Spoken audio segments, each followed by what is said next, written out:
We are back on record in the continued trial of State of Nevada versus Zachary Barker Coughlin in RCR 2012-065630. We have Sergeant Sifre and Officer Duralde here, correct? Thank you both for being here. This was a court subpoena requested by the defense, who is in form of paupers, meaning he doesn't have to pay for subpoenas. And we had a court ruling previously that because so many subpoenas and subpoena duces tecums were going out and people would have to wait here for so many trial dates, I ordered that I would go ahead and approve any subpoenas or subpoena duces tecums for the defendant and try to have these people here just when they're ready to testify. We did our best to get to you this morning. I think, Sergeant Thu, you had a problem this morning getting here, correct? Sifre. Sifre. I'm going to do that a lot today. Yes, right? And, all right, but you're here now, so we're going to continue. We're going to try to get to you both, or whichever one or both that the defense wants to put on the stand, and get you done here and get you excused from this case, because I know it's been pending a long time. So I'm trying to do it with the least amount of inconvenience as I can. That means, Mr. Coughlin, you choose. You testify, or you call one of the witnesses, or you rest your case. What would you like to do? Your Honor, is that if I choose to testify now, I could still call the witnesses? I hate to keep them here. I hate to take up the time. Yes, I'm not going to invade your ability to choose when you want to testify, and you never have to tell the court that you're going to or when you want to until you're ready. So, yeah, the answer would be yes. All right, sir. I just think there might be some utility to me briefly testifying, getting some things to where I can then ask the witnesses questions, and they won't seem so irrelevant. Yeah, that's a good point. Excellent point. All right, Sergeant Sifre and Officer Duralde, is that how you pronounce that? Yes. All right, which means the rule of exclusion has been invoked, which means you'll have to re-wait outside again. And again, it's not the state of Nevada calling you to the stand, it's the defense, and the court is doing everything in our power to keep this from being so inconvenient, okay? We'll try to get you to the stand today if he's going to call you, the defense, but for now you're going to have to wait outside. Do not talk about the facts of this case or your proposed testimony, okay? Thank you. All right, Mr. Coughlin, you want to take a stand? Yes, Your Honor, if I may, just given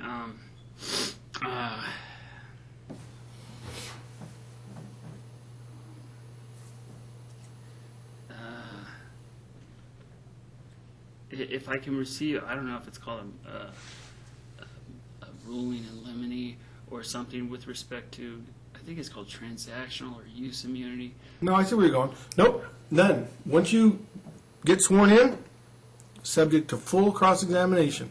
Unless there's something that's not relevant or too prejudicial, and the prejudice rides the probative value, you're subject to full cross-examination. There's no immunity. There's no protection. You can't just say, I'm just going to testify about XYZ, but not ABC. There's no exceeds the scope of direct. Oh, yeah. There's, like I said, there's all the rules of evidence. There's all the probative versus prejudicial effect, all that. All the rules of evidence apply. But I'm not making you any guarantees that once you're sworn in and once you start testimony that you can't be cross-examined on everything under the sun that is allowed under the rules of evidence. Can't make you any guarantees that something's protected. Okay. So I can't give you an order in limine any more specific than that. It's just my citation to the legal concept of transactional or use immunity and the applicability here in Nevada. You're making a ruling or a law of the case that there is no such. No, not there's no such thing, that no immunity is being granted to you. You're being given no promises here. You testify, the door is open. That's all I'm going to be able to tell you. Yes, sir, Your Honor. Your choice. What do you want to do? I guess I didn't understand that that's a brokered thing. I thought maybe it was a rights under case law or something. I didn't understand that's something one can bargain for. And to the extent it is a bargain thing, I think I've been prejudiced where the district attorney's office has precluded me from contacting Mr. Young. Mr. Helzer, ADA Helzer. There is no right to contact the DA. You can do your contacts in writing or by email, I think is how we indicated in this case it could be done. He doesn't ever have an obligation to answer the phone and talk to you or to call you back when you call and leave a message. In this case, I think Mr. Young said his preference was emails. So you can contact him by emails. He doesn't have to read them. He doesn't have to respond. I mean, I'd recommend that he read them because you're your own attorney in this case, so he has to look at it in that vein, but that's his risk if he doesn't. But he certainly doesn't have to respond to them, so he can do all his talking to you in court. So I don't want to hear that because somebody won't talk to you, you're being prejudiced. Well, I think that's exactly what you said on 1127, and you, in fact, ruled that I could leave voicemails of 3 minutes in length, and that Whatever the Mr. ruling Young was. did have a duty to cooperate with the opposing counsel, and a duty. That doesn't of mean fairness he has to opposing talk to you or counsel. call you back. That means if I were him, I wouldn't risk the chance that you're going to miss something that Mr. Coughlin says, like a hearing has been set for tomorrow at 8:30 and he doesn't show up. Something like that. So he should at least listen to him, but he has no obligation to call you back. All I ever did with Mr. Young is make references to my recommendations to him. Here's what I would do, just like subpoenaing witnesses. I'd rather he did. Just like a minute ago, we didn't think Sergeant Sifre was going to be here. And then I was going to tell Mr. Young what that means to this case, if it meant anything. I was going to go over that with him. So I'd rather he took the responsibility for that. But he doesn't have to, and I never said he had to. And I never said or ordered him to have communications with you orally, ever. But you ordered me not to do certain things on that. Yeah, we're past that stage. Right now, we're at whether you're going to testify or Well, not. but So. my preserving for the record would include, if I may state for the record and preserve the bases that I believe augurs for a mistrial here, and lay out specifics in that regard. Well, if it has to do with the DA not contacting you or returning calls, it's denied. Well, it has to do with the attorney of record on this matter being Zach. Part of it has to do with the attorney of record being Zach Young, who is subject to the rules of professional conduct, and I think it's Rule 4.1 that relates to the duty of fairness to opposing counsel, and there's another one, duty of fairness to the opposing party. And I think where this court, as far as I could tell clearly, did lay out, render orders on the 27th with respect to the means of communication, which I have followed and adhered to faithfully, and I don't believe there's been one instance where I faxed the district attorney's office anything that relates or specifically relates to this case. If I made a previous ruling that Mr. Young has any obligations over and above the rules of professional responsibility, then I was mistaken or wrong, and I redact it now. I never meant to put any obligation on his part to do anything as far as communications with you that he's not ordered to do by rules of professional responsibility. So if I did say that, I was mistaken. I don't think I did, but all I ever did was suggest to him some things. He doesn't have to follow them. I thought I made it clear there were suggestions. Regardless, Mr. Coughlin, we're beyond that stage now. There is no basis for a mistrial, in my opinion. It is denied. You need to decide what you want to do now. Do you want to take the stand or not? Well, Your Honor, just quickly, I haven't elucidated the bases for the mistrial. So, You said you thought he was violating my previous orders. Well, that's one of probably 10 points that I'd like to quickly put. Quickly is the appropriate word. Go. Okay. I don't want to be rude, but I felt threatened by Inspector Covington when I called the district attorney's office, essentially telling me that Bruce Lindsay is my attorney on this case, as have the Reno Justice Court bailiffs, and preventing me from making filings or gathering materials from this case. That's prejudiced it. ADA Helzer has sent me a letter and then sent it again with a handwritten note that was a bit more, no disrespect to ADA Helzer, but a bit threatening to someone in my position. That matters not to me here today. Well, I mean, I think it's really prejudiced. That doesn't cause a mistrial. Even if Mr. Helzer did threaten you, doesn't cause a mistrial to this case. I don't think he did, but even if he did, I have to presume he didn't. I have to assume he didn't. But even if he did, it wouldn't cause a mistrial here. And I think I have a duty to seek a stipulation to a continuance from opposing counsel prior to filing a motion for one. Unless you can show me that it would have been granted or they would have given it to you, there's no prejudice and no mistrial. Okay, and the district attorney's office has And I think Mr. Young made his point very clear last time we were on the stand that he wants no more continuances. So unless you can prove to me that not only would it be stipulated to, but number two, the court would have granted it, there's no prejudice. I seriously doubt I would have granted it. He's gotten as many continuances as he wanted in 067980. Irrelevant. He's irrelevant. He's already indicated his position. The state wants no more continuances, wants to finish his case. We're prolonging it. That's as quick as you can be. We're done with it. All right. Okay? I want you to make your decision. He has gotten several continuances. Good for him. Take the stand or not. Taking the stand or not. The eviction. Where we are now. I'd like to put on some documentary evidence. No. You can do it while you're on the stand if you want to take the stand. We're past that stage already. You had your chance to put on documentation. It was taking too long. I figured it would be quicker to do it with testimony. District Attorney Young took quite some time to play calls again and again. Plus, he got. I don't care. I'm not comparing you two. I'm telling you what I see right now. I think you're doing it again. I think you're just procrastinating. Let's get to it. Do you want to testify or not? Well, this is similar to what happened before Judge Speraza. I was coerced into waiving. You're not being coerced, but you're going to be resting here very shortly. Yes, sir, Your Honor.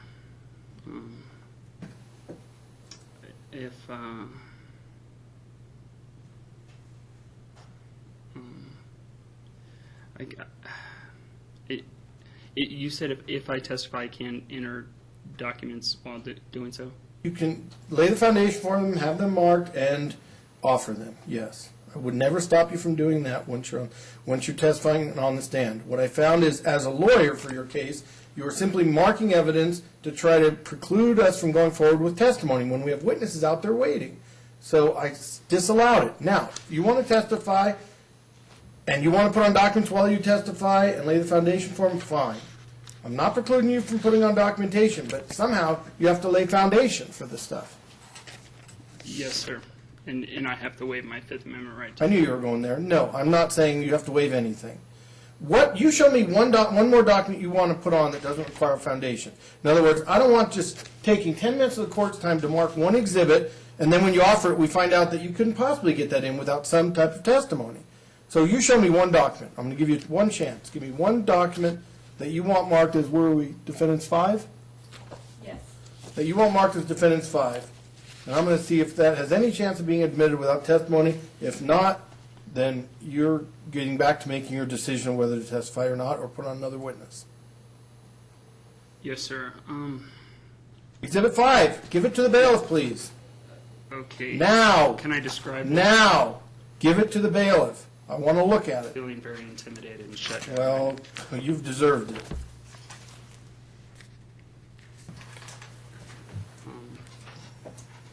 I believe this is, Just hand it to the bailiff. You don't need to say anything. Just give him Exhibit 5. You said that's the next thing you wanted to do was admit an item of documentation. So give it to us. You're procrastinating, Mr. Coughlin. You're trying my patience. I've been overly patient with you. You can have it here, marked 5.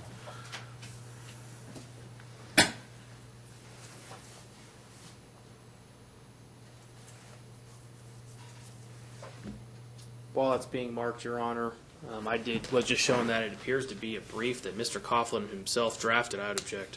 Okay.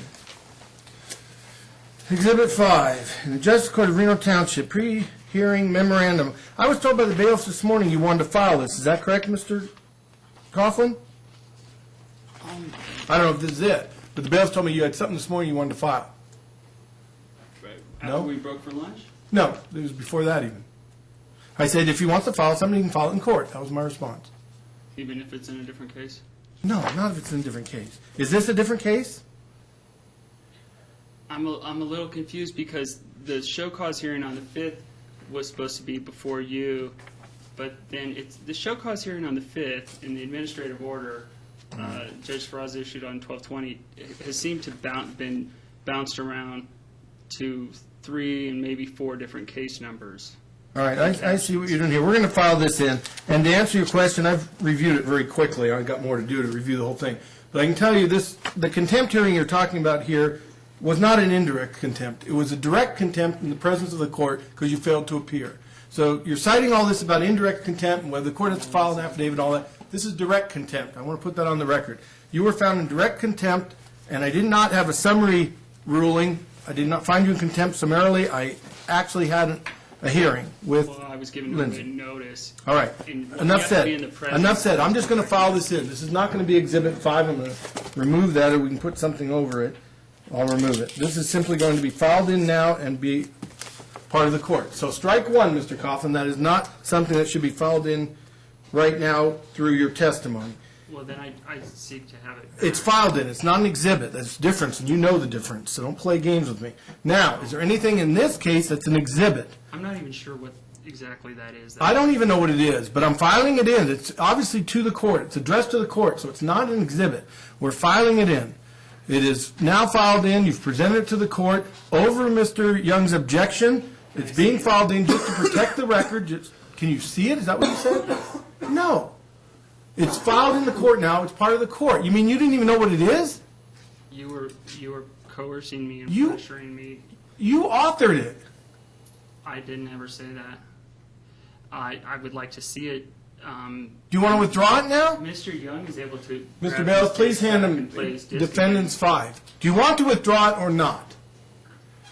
I would need to see. You're just playing games, Mr. Coughlin. It's very apparent. You like to make records? Fine. I'll make the record. Any district court judge or subsequent judge that reviews this record is going to see that any other judge in my position would have been a lot less patient with you for playing these kind of games. I'll say that on the record. It's a big document, Your Honor. It sure is. You decide what you want to do with it. It's your document. It's got a lot of legal work in there, I can tell. I'm happy to file it in. No matter which way I go, you're not happy. Do you want it filed in or not? If I may just address, you said that contempt hearing. I was talking about the contempt hearing on the administrative order, not on the All one. right. In your motion for continuance, and this morning when you were talking about Mr. Lindsay representing you at it, that was our contempt hearing you were talking about. No, but Mr. Lindsay's been on like Okay, 4 all different right. cases. What, on. Mr. Coughlin, last chance, so you've rested your case. I'm not coercing you, not forcing you to do anything. I'm simply telling you that the court is beyond patience and beyond my limits, and it is your decision. I brought witnesses in for you. You didn't want to put them on. You said you were going to testify. Now you're changing your mind. What do you want to do?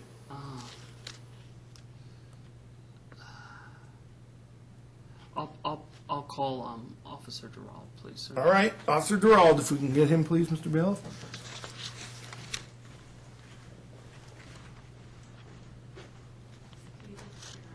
Yes, I did. Exhibit 5 is no longer marked. Mr. Coughlin has to decide what he wants to do with it. So that is an option, Your Honor, is to not have. I'm sorry, Your Honor. You have all the options. You It's can, just such you can hang on to it. It's not marked. It's not admitted anymore. Sorry, Miss Clerk. I'm going back and forth, but I'm trying to appease Mr. Coughlin. All right, so now we have Officer Duralde. Please step forward. Mr. Coughlin, the defense has called you to the stand. Raise your right hand, please. Do you solemnly swear the testimony you're about to give in this trial shall be the truth, the whole truth, and nothing but the truth? I do. Please take the witness chair through this door and have a seat. And why don't I have you state your full name, first of all, before we start with Mr. Coughlin.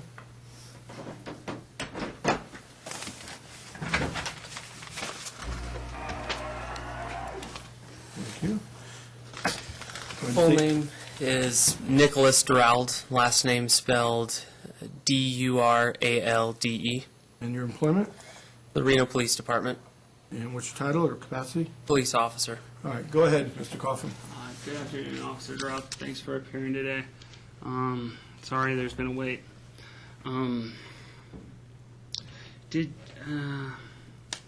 Are you familiar with the charge underlying this prosecution, what it is?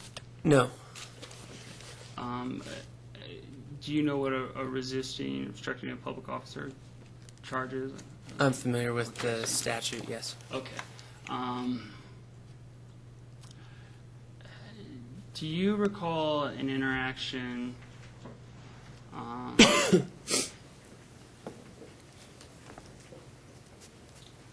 with me on January 13th Of what year? of 2012?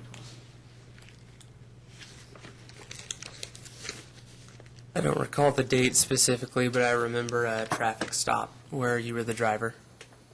It was about that time.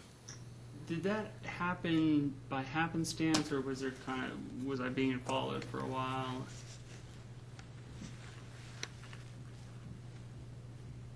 Can you clarify the question?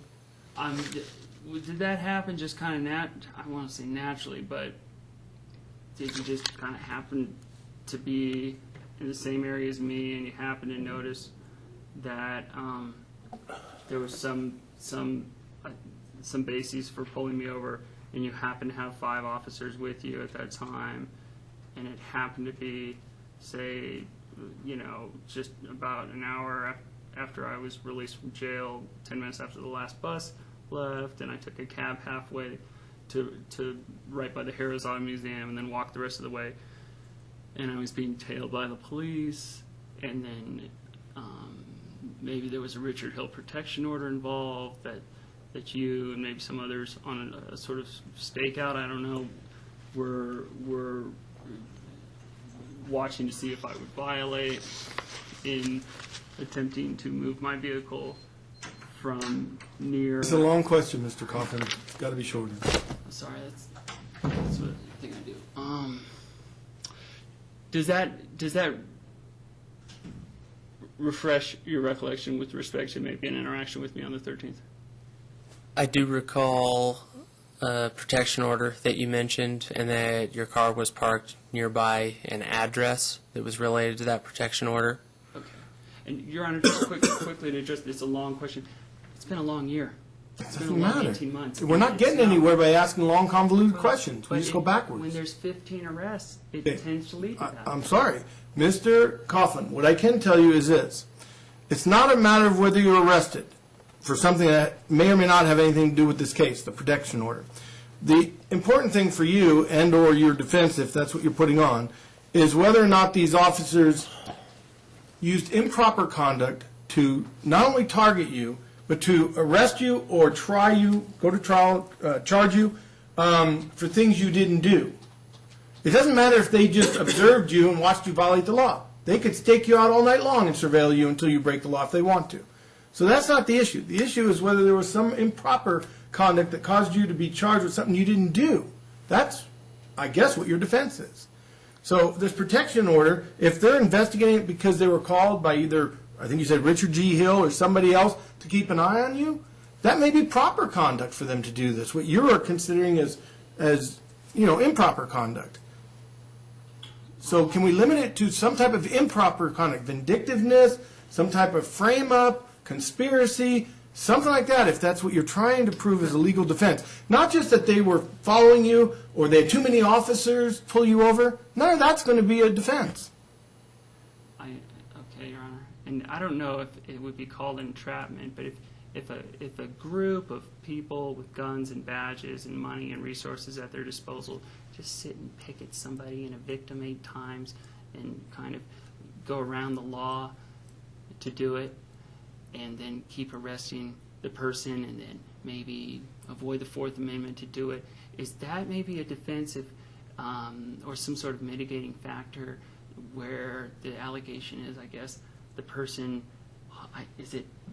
hung up but then failed to hang up with a 911 operator, or he was wasting the 911 operator's time, but then he... Well, let's take entrapment. Let's take entrapment, Mr. Chairman. Ask him a question that proves they entrapped you. He or they entrapped you. Get to that point then, if that's what you want to do. How many officers were with you when you say you pulled me over on January 13th? I recall 1 officer and 1 supervisor. So a total of 3? Yes. What were their names? I don't recall the other officer. The supervisor was Sergeant Browett. Was there one named McCauley or something? Macaulay? I don't recall. Is there an officer with a name similar to that? We do have an officer, Macaulay, yes. You don't recall if he was there that night? No. Or if maybe there was something about taking a parking ticket off the windshield and then the defendant noticing him placing it there, and some discussion in that regard. I don't recall that, Mr. Coughlin. Did you have any communications with ECOMM or 911 dispatch on late at night on January 12th, 2012, or early morning, January 13th? I was working that night. There were many communications with dispatch. anything relevant to myself? I don't believe so. Is your wife a dispatcher? Objection, relevance. Ask that be struck. I'm going to strike it. Unless you have some connection to show that they conspired to do something illicit or wrongful, I'm not going to let you get into family relationships. Well, I think it's a per se basis for witness bias. I It'd be totally a per se disagree. basis for I disqualification. totally disagree. Just because two people work for the same agency or similar agencies and are related doesn't automatically mean bias. There's no per se bias there. I don't agree. Well, in the case of judicial qualification, if a relative of the judge who lives in the same household, that's, I believe, per se. You're talking about apples and oranges. Mr. Coughlin, unless you have some affirmative proof, some vindictiveness, or something that occurred between him and another family member, I'm not going to allow you to Yeah. ask that Yes, question. sir. Just to fish, as a fishing expedition, to see what you can find out. Yes, sir. So move on. Did you have any communications with ECOMM that related to me in any way? I don't recall any, no. I think you already answered that. Go Okay, ahead. so you didn't. You did. Are you known as Charlie 153 in dispatch logs? My call sign sometimes is Charles 153. Okay.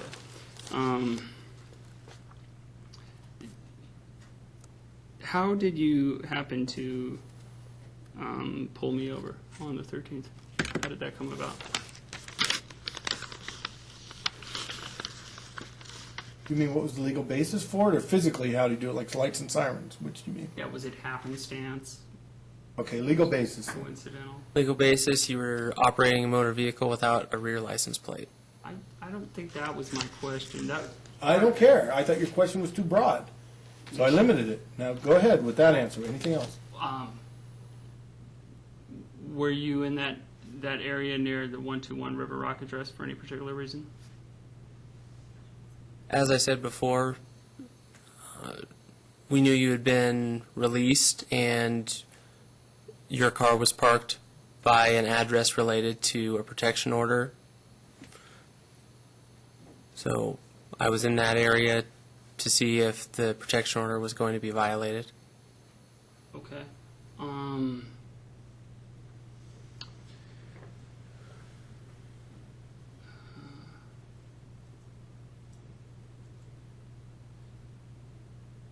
When did that coordination begin?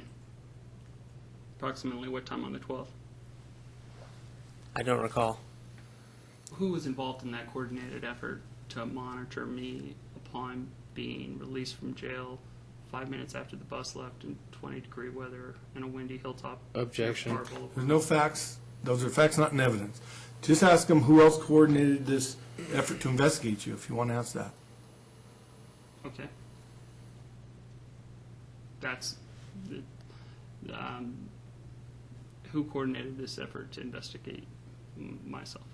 I believe Sergeant Browett saw you downtown. I don't recall where. How are you heading. spelling that? Browett? Yeah, Browett. go ahead. I believe he saw you and saw that you were headed in the direction of the protected address and your car, and directed me to the area to see if the protection order would be violated. I don't recall a time frame. Okay, was there any indication that someone with the Reno Police Department queried a cab driver whom I utilized to make it halfway to my location, approximately 4 miles from Park Boulevard, to Harris Auto Museum? I'm sorry, I'm not sure what the question is. Were you aware of any efforts on the Reno Police Department's part and notations thereof or documentation related to querying a cab driver whose services I procured to make it halfway from Par to where I was going? I don't recall anyone contacting a cab company. That could have been done without my knowledge, cab company or cab driver. Okay. Do you recall having any discussions with ECOMM verbally or other officers or dispatch?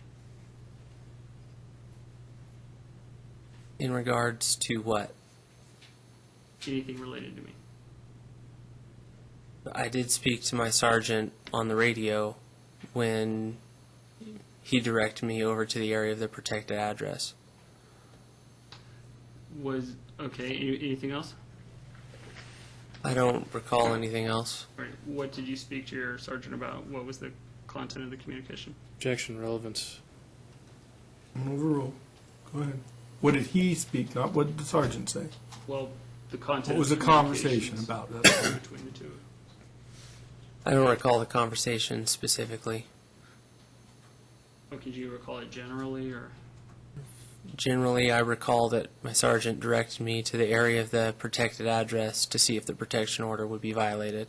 Did you know whom the subject was at the time, or that it was me?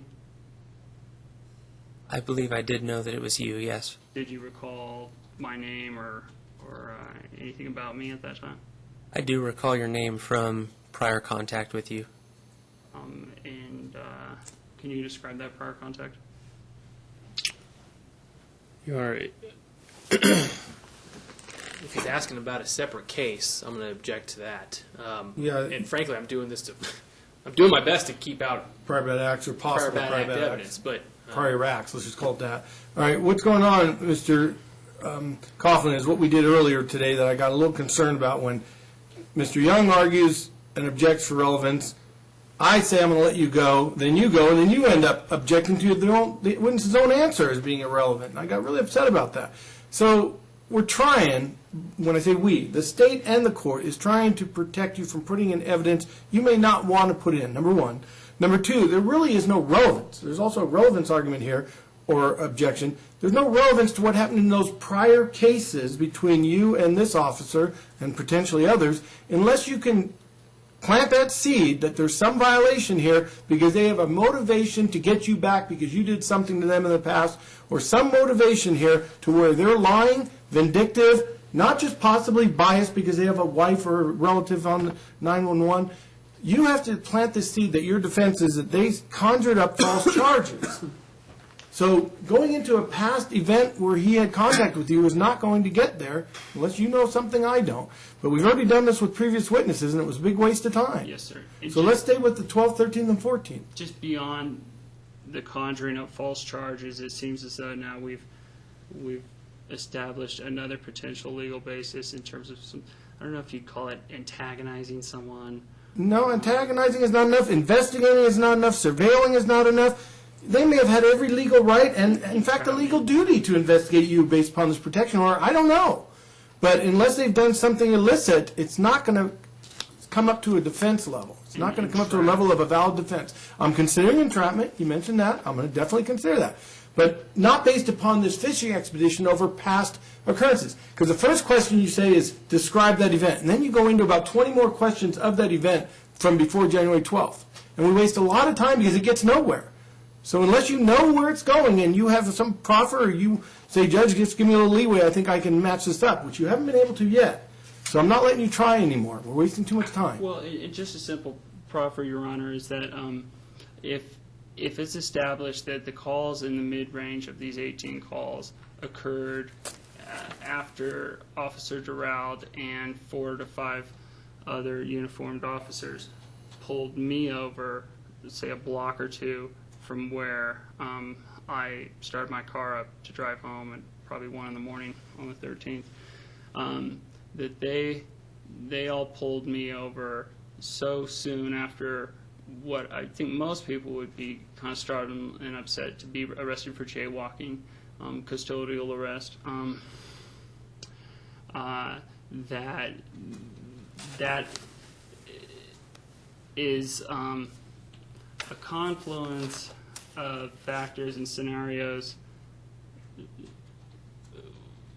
if you consider my prior contacts with Officer Duralde, which have been somewhat strained. And I mean no disrespect to Officer Duralde, but I think his line of work and to some respect mine are infused with conflict. And so I agree with that, Mr. Coughlin. I totally understand that. I've been watching that throughout this whole trial of how your relationship with the Reno Police Department occurred back a year ago. But what I'm saying to you is there's a lot of defendants that just simply think the police are out to get them or the police don't like them. That's not a defense. The issue is whether they lied, whether they conjured up something illegally, whether they entrapped you, whether they framed you, whether, in other words, you didn't commit a crime, but they're saying you did.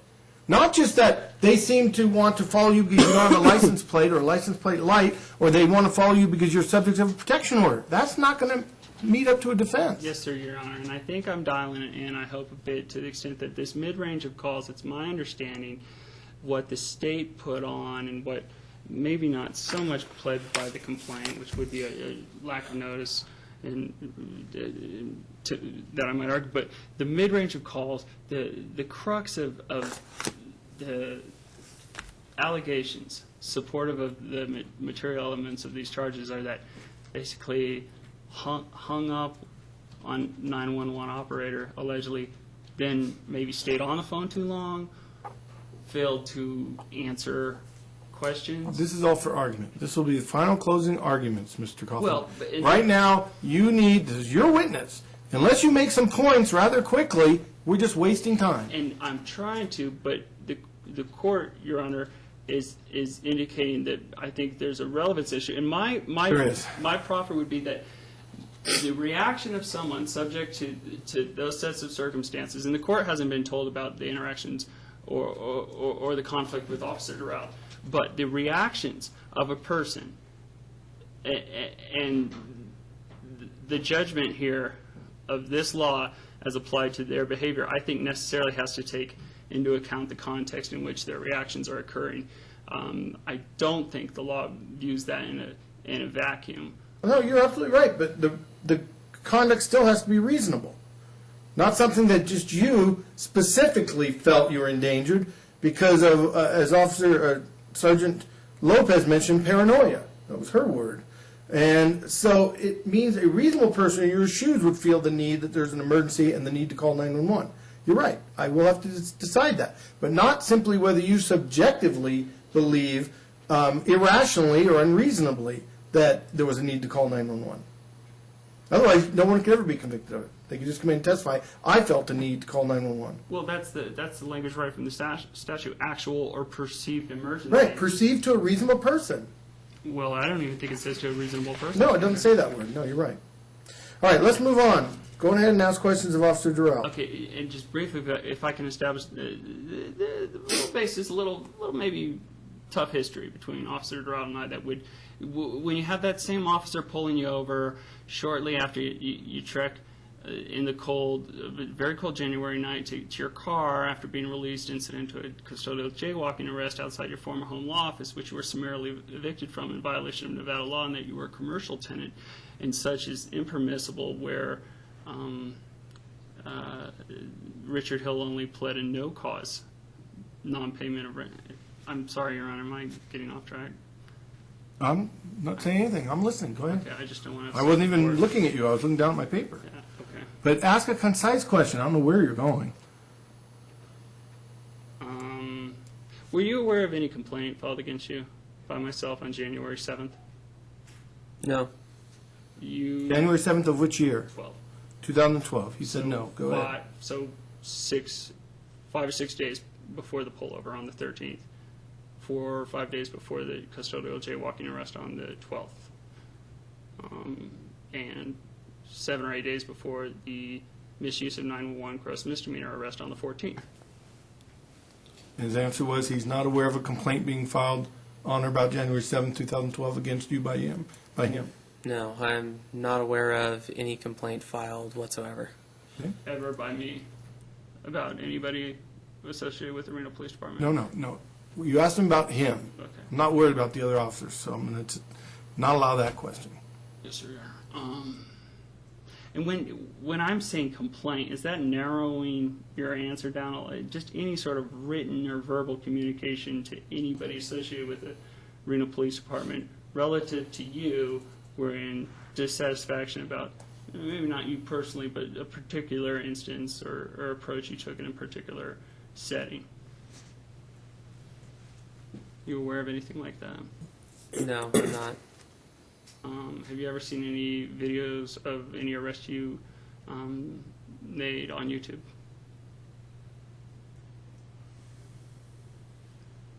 No video. There was an audio file posted of a prior arrest I had where you were the defendant.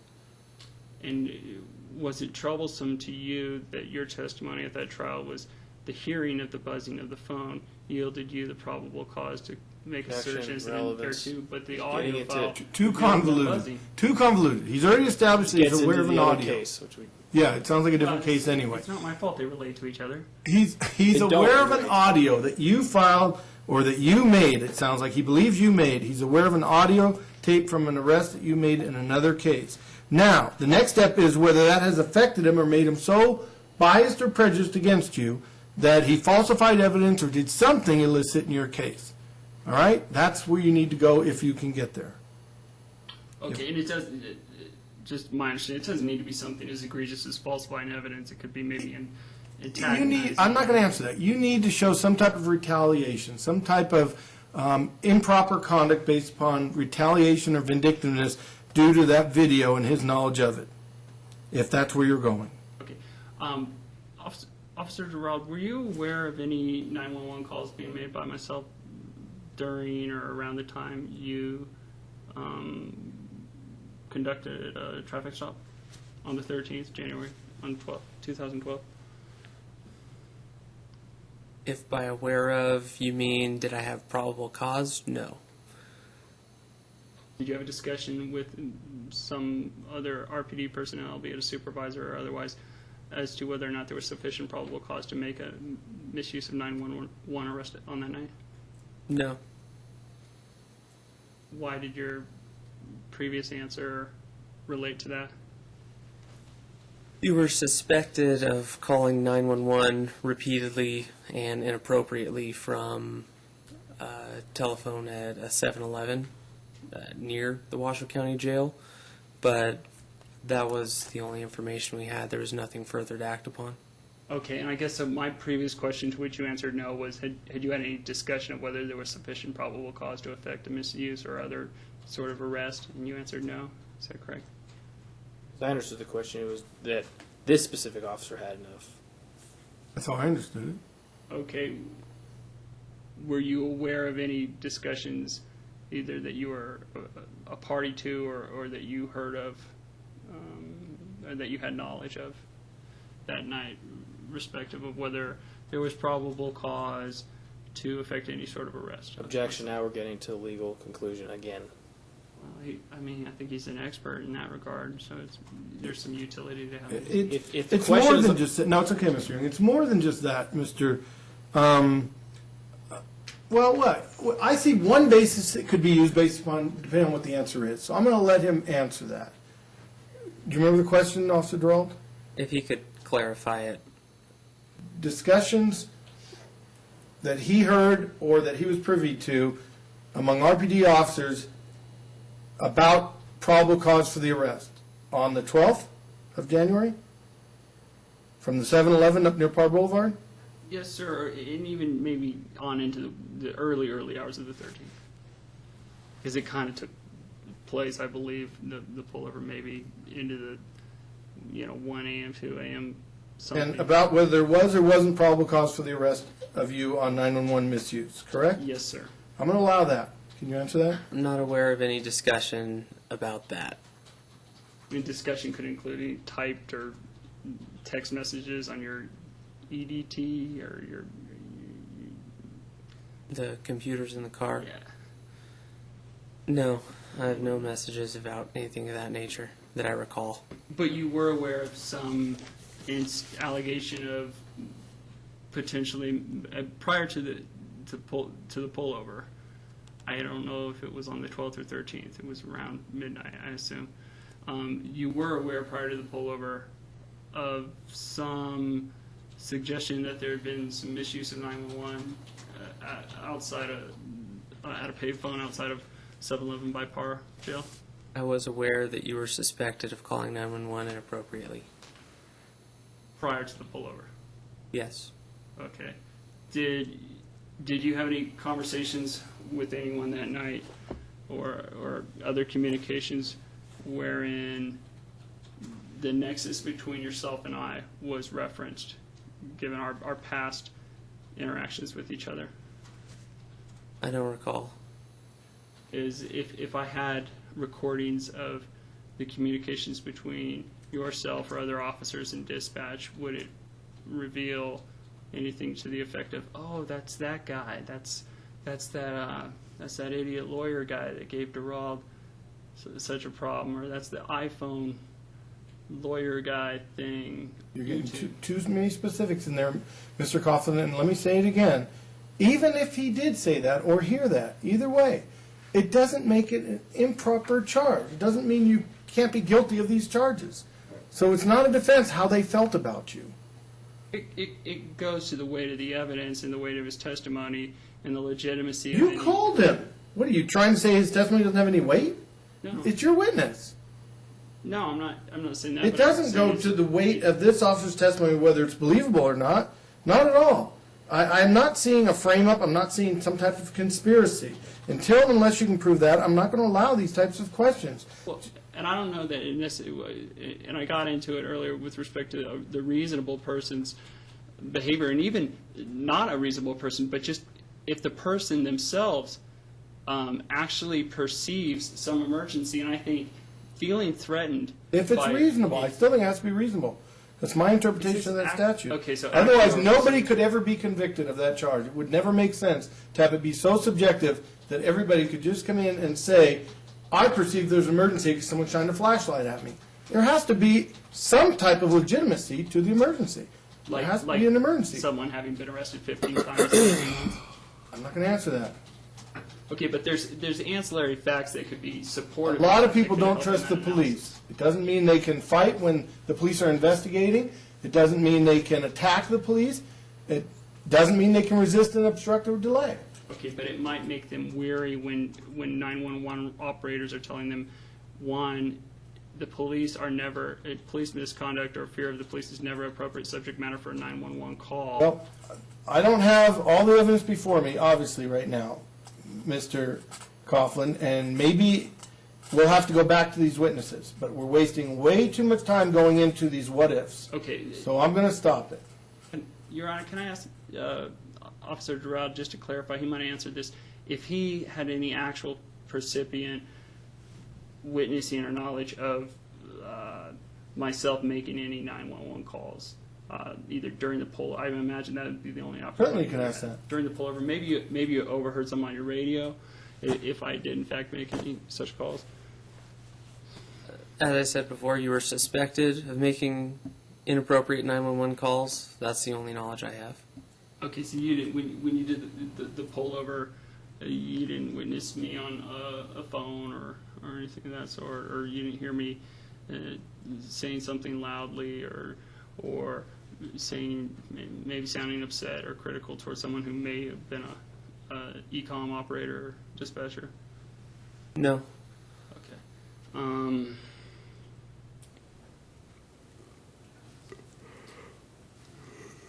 Did you, subsequent to the pullover, have any discussions about what occurred in the pullover, especially any that involved Sergeant Sifre or Sergeant Marcia Lopez? I think that's her name. And or Officer Shower, Baltimore, Broadway, or Hegler. I don't recall any. I know your wife is a dispatcher at ECOMM. Objection, relevance, asks that be struck. I don't know how it's not relevant. It could certainly be. I haven't heard one reason why this is relevant. Just Or relevant. ask a concise question. Don't stay away from family relationships. Unless you can show me that there was some type of frame up here between him and somebody he's related to, whether they work with him or not, I'm not allowing that. That's that last part. Okay, so even if Your question was stricken, but it was not answered, so it doesn't matter. even if there's no frame up, just if there's a basis for finding that information may have gotten around a lot quicker in a coordinated effort. That's an assumption. That's just Well, that's what I got to ask him questions for, to turn it from an assumption to see if there's any factual You're basis. making a claim that because somebody's relating to somebody, therefore it's improper. No, I'm not saying. I'm saying if they're related to somebody and that created a means or a nexus for Right, but you don't have, but you have no, and then they did something improper. right, but you have no evidence that that's the case. Well, and that's I'm not allowing it. It's not a fishing expedition to go into family relationships. I'm not going to I allow understand, it. Your Honor.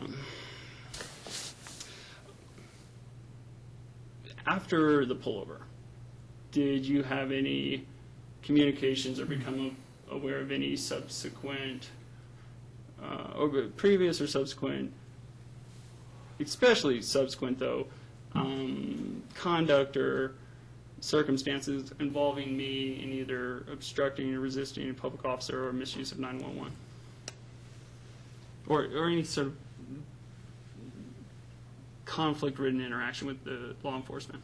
Your Honor, I'm not entirely sure what Mr. Coughlin is asking, but if he's asking about what seems to be entirely hearsay statements, if Officer Duralde is aware of what other people said, Yeah, it I seems to agree. be hearsay. I don't understand what I he's hear you. asking. What difference would it make, Mr. Coughlin, whether he knew or not about any subsequent conflicts or contacts between you and other officers? Well, I'm just before I forget it, Your Honor, with respect to hearsay, I believe the lack of an affidavit under NRS, I think it's 51 dot something something, makes the all the calls on there inadmissible. But to get back to your question, Your Honor,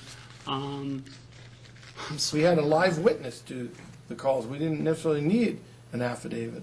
Go ahead. I'm sorry, Your Honor, could you refresh my recollection about it? No, I want you to ask a concise question. That question was going on too long anyway. Don't ask him about prior or subsequent contacts between you and the police other than the 12th, the 13th, and 14th. That's all we've established so far. I've seen nothing to open the door or anything beyond that. That's better than I could have said it, Your Honor. If you could just essentially answer Well, he's already said he didn't see you on the phone at all.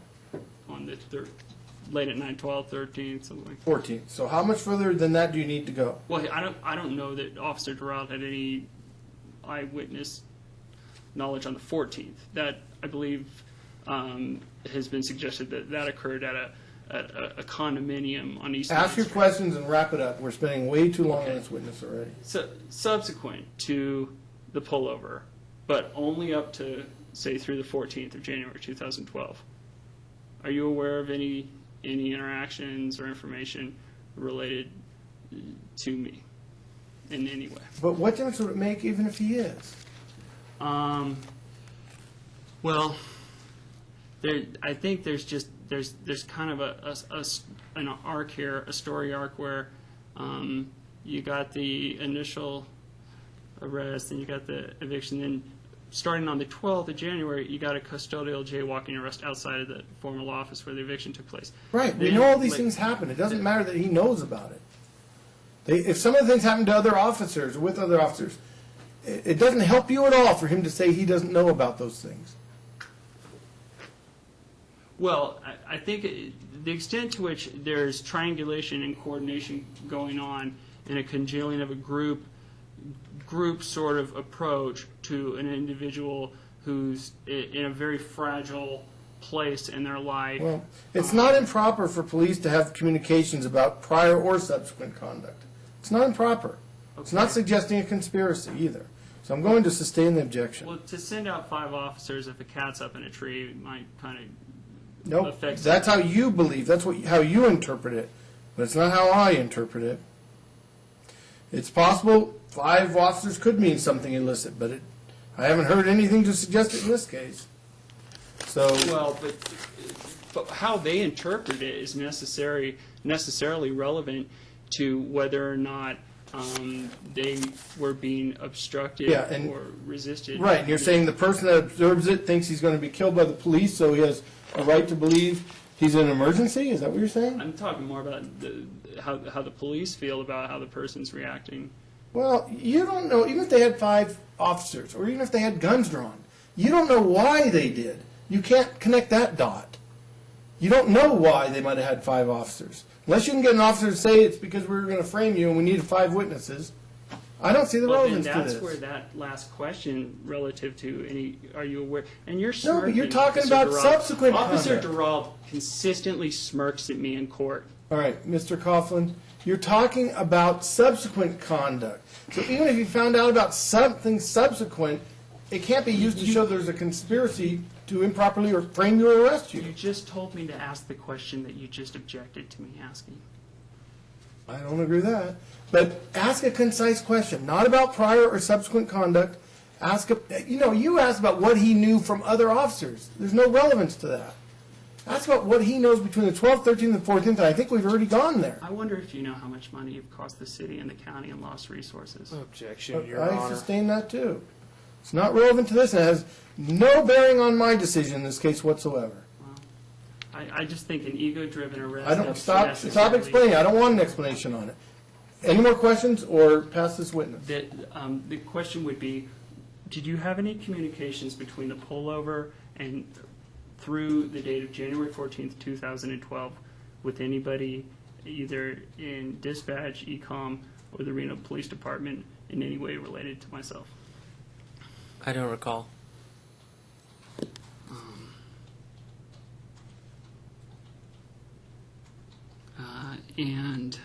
Are you aware that the skateboarders testified that you had Objection. the State board has prior testified. to making the No, arrest, stop, therefore, stop, stop, and Mr. that you- Coughlin, stop. All right, he You has have the passed order of this things. witness. For the record, he sat down, I assume he's done, but he is in my You book told me to stop, anyway. Your Honor. Pardon me? You told me to stop, sir. So- I said stop because you were talking over an objection. Exactly what you warned the witness not to do earlier today, remember? There was an objection before you kept going, and you kept wanting to tell the court and tell everybody here about something involving the state bar after the objection. That's what I meant by stop. But in my mind, you've passed the witness. Do you have any pertinent question of this witness? Well, just to the extent that goes to his bias, if he's whether or not he's aware that there was testimony elicited in the iPhone trial. And No, I'm not going to listen to that testimony. That's hearsay. All right? Unless you know he knows something that caused him to do something improper in this case. Well, I might be able to know that if I was permitted to ask him. Testimony at what kind of hearing? Well, it was the petty larceny trial. At a when, trial. Despite Shep v. State, I was also convicted of a thief enjoying receiving the fruits of his larceny. Okay, Mr. Coughlin, there's no doubt that you've had prior contacts, maybe even prior arrests with officers herein or other officers with RPD. That's not what's before me here. What's before me here is where the proof has been made that you've committed the charged offense, all right? We're getting far abroad here. I know you think all the police have a reason to frame you or reason to say you did all this. But again, think back to the disc, all right? And if those are your statements on the disc, that speaks pretty loudly. I'm not corroborating the assertions you attribute to me, Your Honor. I think it's entirely plausible that. Now, I'm telling you, that's what the Was that not state's the evidence case? is. That's what the state's evidence is. You are here, if you're going to put on a case, to defend against. Even the flashlight situation was alleged to be a call to 911. But you were talking about you think everybody's teaming up against you, and I'm not saying everyone's teaming up against you or me. I'm you said, I saying, know you think there's this big conspiracy amongst the police. well, that seems to be what you're suggesting as a defense. I don't know. But, all right, let's stop arguing. Just, do you have any other pertinent questions here? You're asking about whether he knew testimony. Are you talking about testimony that occurred before or after the 12th, 13th, and 14th of January? Well, I think he answered after the pullover, early morning 13th through the 14th. He can't remember anything again. Okay. It's shades of the iPhone trial. Well, the testimony you're talking about happened after the 12th, 13th, and 14th? And I think you said a petty larceny case or not? No, that was previous. That was well, okay. Now, no, the trial was spread out over August, September, and November of 12, so it would have been subsequent to. That's way subsequent. So But the arrest was previous. The arrest was August of 11. Yeah, but you're talking about whether he had knowledge of testimony, which was after. So it couldn't have affected him, the testimony. It could have Could not have affected affected testimony him on here today. January. What? It could affect his testimony here today. Maybe it's why he's smirking at me every time you look away. But you're the one that called him today. See, that's what you're missing. He was not put on by the state. He was not part of the state's case. You called him. So why attack his testimony? Do you want his testimony or do you not? Yeah. Well, then why are you attacking it and saying it could be affecting his It testimony? doesn't have to be. I can call a witness. Well, then you're wasting my case, time. they If you're don't just have going to to call a be- witness to put on evidence against yourself, I don't have to. Not every witness has to be. What is it? A non-hostile witness or a. You know, or a hostile witness. Either would way, call a hostile witness, I think but- we're done with this witness, Mr. Coughlin. Is there I any- And I just preserved my impression that I had more questions, and Oh, I'm sure you could have taken all day if you wanted, if I let you. That's the problem, is you won't focus your questions. Mr. Young, do you have any cross-exam? No, thank you. All right. Officer Duralde, thank you very much for your patience and for being here today. You're excused. Thank you, Officer Duralde. Any No other hard witnesses? Yes, I believe. So Sergeant Sifre, if he's available. All right. Officer Duralde, if you can say in Sergeant Sifre, please. Thank you.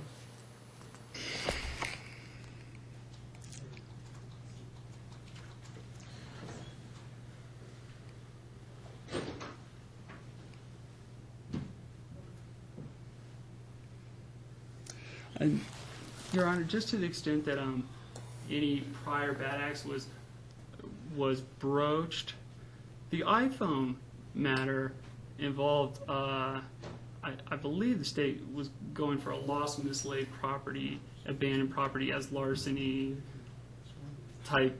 So just to rebut the inference that there's just brazen outright theft and prior bad acts.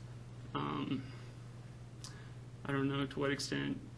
I believe you've reviewed some subpoenas on that case, but I guess that wouldn't matter. To the extent I've heard anything or reviewed anything, I'm not going to use it against you. Believe me, I have 25 years of experience of doing this and separating the immaterial or irrelevant or inadmissible items from the pertinent items, all right? Yes. So, and I've already stated one time when you were questioning a witness that I didn't want you going there because it could hurt you, and it did, in my opinion.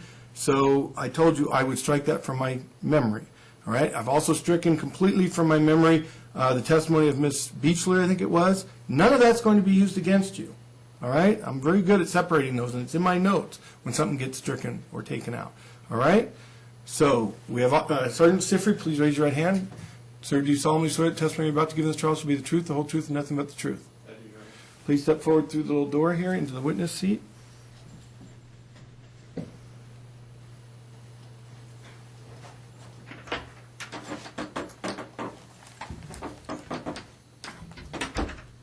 Have a seat, please. And go ahead and tell us your first and last name, Paul Sifre, and spell your last, S as in Sam, I, F as in Frank, R-E. and your employment. Reno Police Department Sergeant.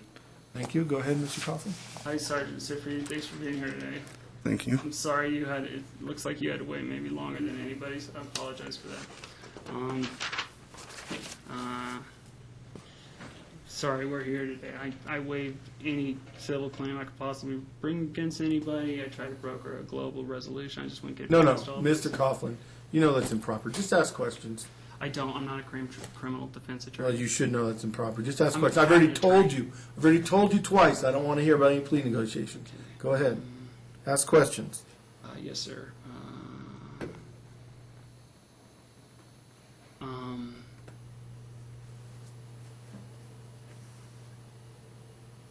Do you think I should be irrevocably disbarred based on Objection. either of the Stop. arrests you made? Stop that question. Move on to another one. The objection was. Doesn't Relevance. matter. The court is stopping you whether Mr. Young is or not. Yes, Go Your ahead. Honor. Was there anything you were aware of between the date? I don't know if you've had an opportunity to see the complaint, Sergeant Sifre, but it's my understanding the court has limited the inquiry to 3 dates here: January 12th through January 14th, 2012. Unless the door is opened otherwise, or there's some pertinent reason to go otherwise, that's all that's relevant to the court. Okay, yes, sir. Do you know of any? Do you have any knowledge, either through something you perceived as an eyewitness, or maybe something you learned just in any manner, in any way, relevant to whether or not I willfully and unlawfully resisted, delayed, or obstructed a public officer, including officers Shower, Hegler, Broadway, and any other RPD Your Honor, officers. he's just reading the complaint. I would object again to call for legal Well, I'm inclusion. going to allow the question to this extent, Mr. Coughlin. Does this witness have any information about your involvement involving charges of either 911 misuse or resisting, delaying, or obstructing on January 12th, January 13th, January 14th of 2012 as a preparatory question to see what he knows? That's it. Just as a broad question, do you have anything relevant here to provide to the court about that, Sergeant? I didn't receive a subpoena, so I'm not sure exactly. Oh, you didn't get the subpoena? No, I didn't get it. That's So my fault. We apologize. We sent it over to RPD. I know we sent 3. Yeah. And then we were told you weren't here this morning, and I had Sergeant Lopez contact you. So thank you for telling me that. I don't know. Let's just assume it was our fault you didn't get subpoena. Oh, no, But the court is subpoenaing a few witnesses because Mr. Coughlin is in form of paupers. He doesn't have the money to pay the witness fee. And he has a right to put on defense. So the court is taking it upon its own because there was a little problem with the way he was subpoenaing and subpoenaing duces tecum for documents, certain agencies. So I said I wanted to approve any subpoenas that he's requesting. The first 3 he requested were Lopez, Duralde, and yourself. I instructed our clerk to get those subpoenas out. I was assured they went out, maybe sitting over an RPD box. I don't know. Either way, thank you, and I apologize if an apology is necessary. So he may not have refreshed or gone through and looked at any information here. He may not even be aware of the dates, January 12th, 13th, 14th, being related to this case for 2012. So be that as it may, I can't force him to do anything. But you can ask questions. Just keep them concise, though. Of course, that's somewhat prejudicial to my case in that he is not someone who... You can never force somebody to go review their case. You can only ask. So it's not prejudicial. I did not receive the ECOMM recordings that I believe the court ruled I would be provided and subpoenaed. And I think the content thereof and the dispatch logs have material relevance to most of the issues we've addressed here today. So I would just ask the court that I be afforded an opportunity to be provided those materials. Are these dispatch logs? Logs and the audio, I don't know how you call it exactly. I've been given Communications between whom and whom? RPD and ECOMM, RPD and RPD officers at the scene and ECOMM, right? Well, I don't even know that we have a scene for some of these calls. Right. So, I mean, has the state kind of narrowed it down and provided me any sort of due process notice with respect to what I'm supposed to defend against, respective of where did these calls allegedly take place? And that's something where I think that dispatch recordings, audio, and logs, and any internal reports or documentation related thereto might help identify, okay, well, these calls occurred early in the morning on the 13th near where the defendant was pulled over on Mill Street or something. Right. These calls on the 14th occurred, and the state didn't... All right, let me back up and start over. Sergeant Sifre, do you recognize Mr. Coughlin, the defendant in this case? I do, Your Honor. How? I had been on a call where he was arrested for misuse of 911, and there's another call that he was arrested. I don't remember the exact charge. I believe it was pedestrian in the roadway. And then there was another call where his sister was calling because she claimed that he was harassing her, and I spoke with him that day. Objection, move to strike. Denied. Mr. Coughlin, this is your witness. That was your Even question. though he doesn't remember the dates, January 12th, 13th, and 14th, 2012, and whether they are accurate, he remembers events. So you may question him about these events. Yes, sir, Your Honor. Sergeant Sifre, do you recall your first exposure or interaction, exposure to me or interaction with me? What it involved, where, maybe roughly when it took place? I believe that was the one by Mill Street, The pedestrian and roadway call, is that correct? River Rock. River Rock area? Mill Street by the Harris Auto Museum, Mill Street. So that was that. And was that on probably January 12th? I don't recall. Okay. Did you make the call as to whether or not to arrest me for, can we call it jaywalking, pedestrian and roadway, on the 12th?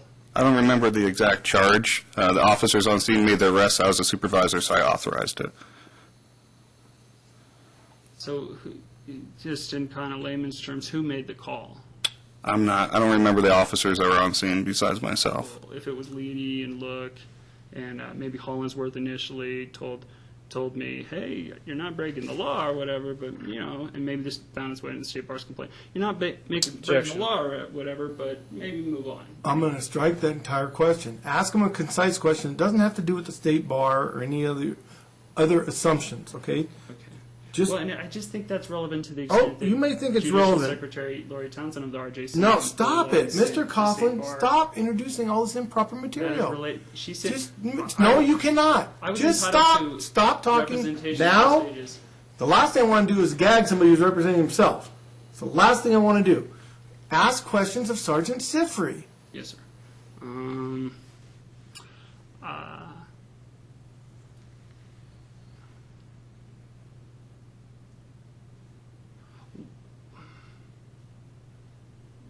Can you tell me your recollections and thoughts on that scenario on the 12th and the arrest? Without referring to the report, the only details I remember are at some point the decision was made to arrest you for pedestrian and roadway or a similar charge. I don't remember the exact charge. Officers went hands-on with you. You began screaming, yelling. I was concerned because you had your camera in your hand. So I asked one of the officers to take your camera, hold it for you so you don't drop it and break it. Okay. Did they go hands-on with me prior to announcing that I was under arrest? I don't recall. Did they do so in a private parking lot? I don't recall. Is it possible that they walked up to me and placed their hands on me, started pulling my camera away, then announced that I was under arrest? I don't recall any of those Is details. there a recording of that? I would assume possibly your videotape. Have you seen any video of that? I believe you posted something on YouTube, You've seen a video of that on YouTube? something similar on YouTube.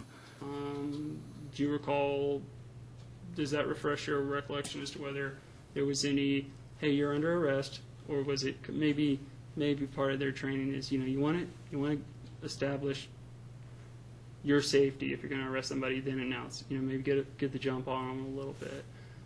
I don't recall what was on the video. It's been a while since I actually viewed it. Was Officer Leedy, it was somebody with a pen device or whatever it's called, making an audio recording? I don't recall.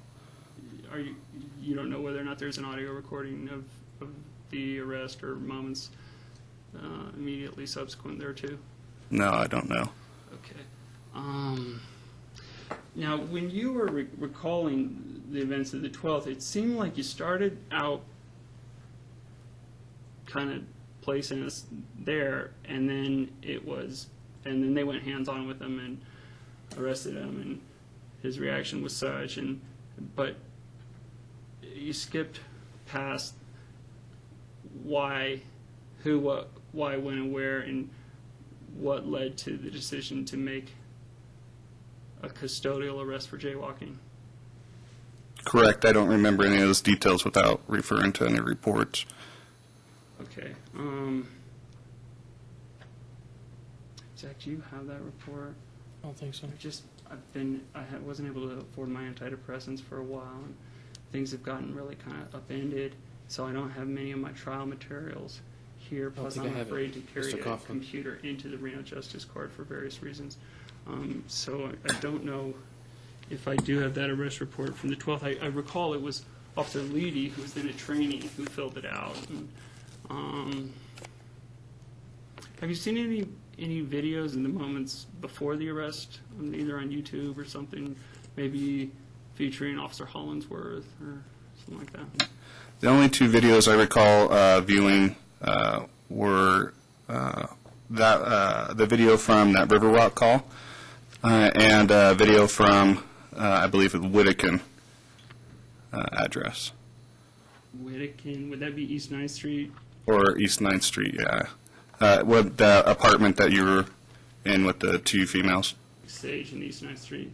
Well, two females and then the guy who was chasing me up the stairs with a butcher knife. Okay. Who's been to jail. Well, Objection. No, He don't was trying to kill me. Don't testify. Just ask a question. Well, I'm not testifying, but... AR, ask a well, question. Then Mr. Young testified a lot. Oh, I'm sorry. Ask a question. Yes, sir. So you don't remember, you made the call, you said that custodial arrest for jaywalking? I don't recall who made the call. Well, would a trainee make the call? The officer that would be on scene, they're allowed to make the calls. I would authorize it. I'm the supervisor who signs off on the arrest. That's where I get confused, is they're making the call, but you're authorizing it. Is it kind of like you could say no to their call and an arrest wouldn't take place? You kind of have final say on that, or? As some calls, correct. Okay, and so it wasn't Sergeant Bradshaw who contributed to that and made the call as to that custodial arrest for jaywalking on January 12. I don't recall Sergeant Bradshaw being there. Okay. In signing off on, was it Training Officer Leedy who made the call to effect a custodial jaywalking arrest? I don't recall. You don't know if it was Look or Leedy? Or, No. Or, okay. Is the reason you don't recall because it's so long ago and my speedy trial right has been Objection. deprived? And, Mr. Coughlin, you could have stopped that. You could have stopped that with because it's been so long ago. You don't need to go into any further than that. All right. Why he doesn't recall? That's the question, Sergeant. Do you have anything other than the amount of time to suggest? I just haven't had a chance to review. I wasn't sure why I was here. because you weren't subpoenaed, as I was told you would be by the court? I was not aware of what this was concerning. Okay. If I provided you I'm not trying to waste time, Your Honor. I have something I'd like to refresh the witness's recollection with, if I may, sir. You certainly may.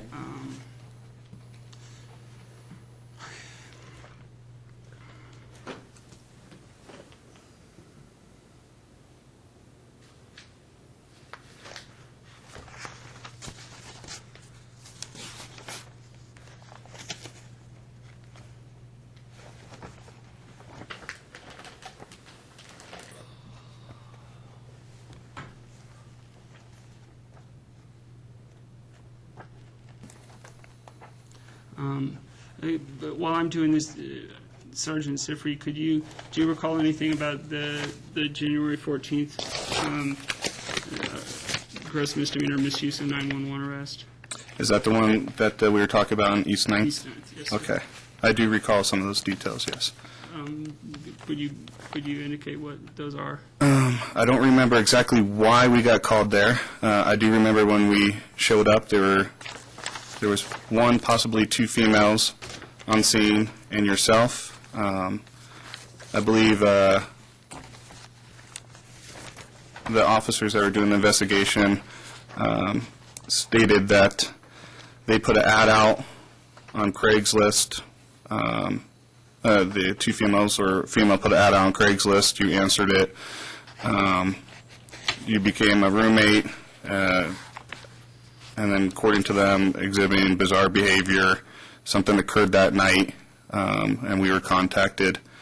And then I know there was some prior talks about not using 911 to you, and then while we were on scene, you said something to the effect that you didn't like my answers, and you called 911 when we were standing right there.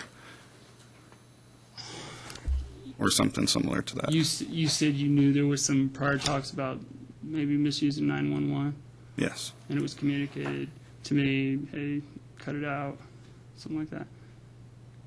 that you cut it out? I'm sorry, I It didn't was understand. communicated to me, hey, you know, you need to quit it, man. Cut it Yes. out. Okay. And would have that been something that occurred beyond this time period in which we're focused, January 12th, 14th, or was this allegedly chronic use of 911 fairly circumscribed in duration, in that it's alleged to have occurred over a 3-day period wherein 2 custodial arrests were affected, Objection, run-on one sentence, Your Honor. pullover, and then the incident with Sergeant Lopez? No, I think that one of the objections is convoluted or compound. Can you break that down? I'll try.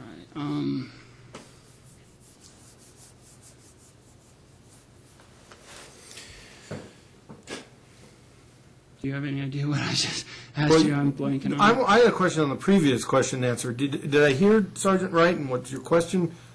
Did I hear your question correctly?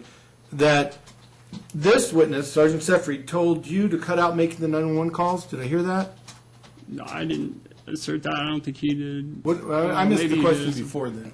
Yeah, I don't recall if I told him not to use 911 or if it was told by other officers, but he was previously informed not to use 911 for non-emergencies. That's what I thought I heard. And then you started asking a very long, convoluted. And it went to circumscribe between the dates, the natures of chronic misuse, whether, you know, we're talking. This officer didn't use the term of chronic misuse or chronic abuse. Or He hasn't misuse. said that yet. He Or said if he's going abuse. to, I don't know. What? I think he said you were warned not to. Okay, about, just call it abuse then. He Okay. didn't say chronic, so don't mischaracterize. Go ahead and Yes, ask the sir. question about the abuse of 911. This abuse of 911, are you aware of, or was it communicated to you that it extended beyond these 3 days in which we've limited our inquiry here? I don't recall exactly when all the misuse of 911s occurred, but usually in reports in the past we have attached dispatch logs or printouts of the prior calls, or may mention them in a report on how many times. Okay. Did you witness, or are you aware of anything that I did on any of these 3 dates in question that amounted to resisting or obstructing a police officer or an ECOMM? Objection if or it calls for a interfering? legal conclusion. I'm going to sustain. Oh. You can ask him what he saw, how he interpreted what he saw, but not the legal conclusion of whether it constitutes a particular crime. Okay, I didn't ask for a legal conclusion or whether it constitutes a crime. I asked him if he saw somebody doing something, Okay, if he saw me resisting. right, what's resisting, delaying, or obstructing. Let's just change the terms. Ask him if he saw you being uncooperative in any way. Start there and see where. That's what I've kind of figured out. If I Use use that some word. synonyms, like I'm all right, and it's not. Yeah, Okay. yeah, because it sounds to me like you're asking him, did you violate this law? And that's for me to decide. So go ahead. You want to use uncooperative? You want something else? What? Well, now okay. He's okay. He's probably already aware of all those elements. I don't know. It's not easy to get hired as a sergeant in RPD. So, and I know Sergeant Sifre owns both the home run and the strikeout record in his. All right. Get to a question. Get to a question, Mr. Coffey.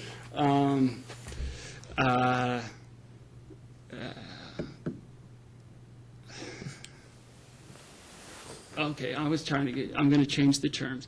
Did you any of these 3 days? You know what I'm talking about when I say these 3 days. I believe the River Rock, the East 9th, and the one at your sister's house? No. Okay. Because we're limited here to January 12th, 2012 to January 14th, 2012. Is my understanding is what the courts deemed notice in the complaint and relevant to this case. And so I'm talking about the 12th. I think it's fair. We can agree that's the custodial arrest.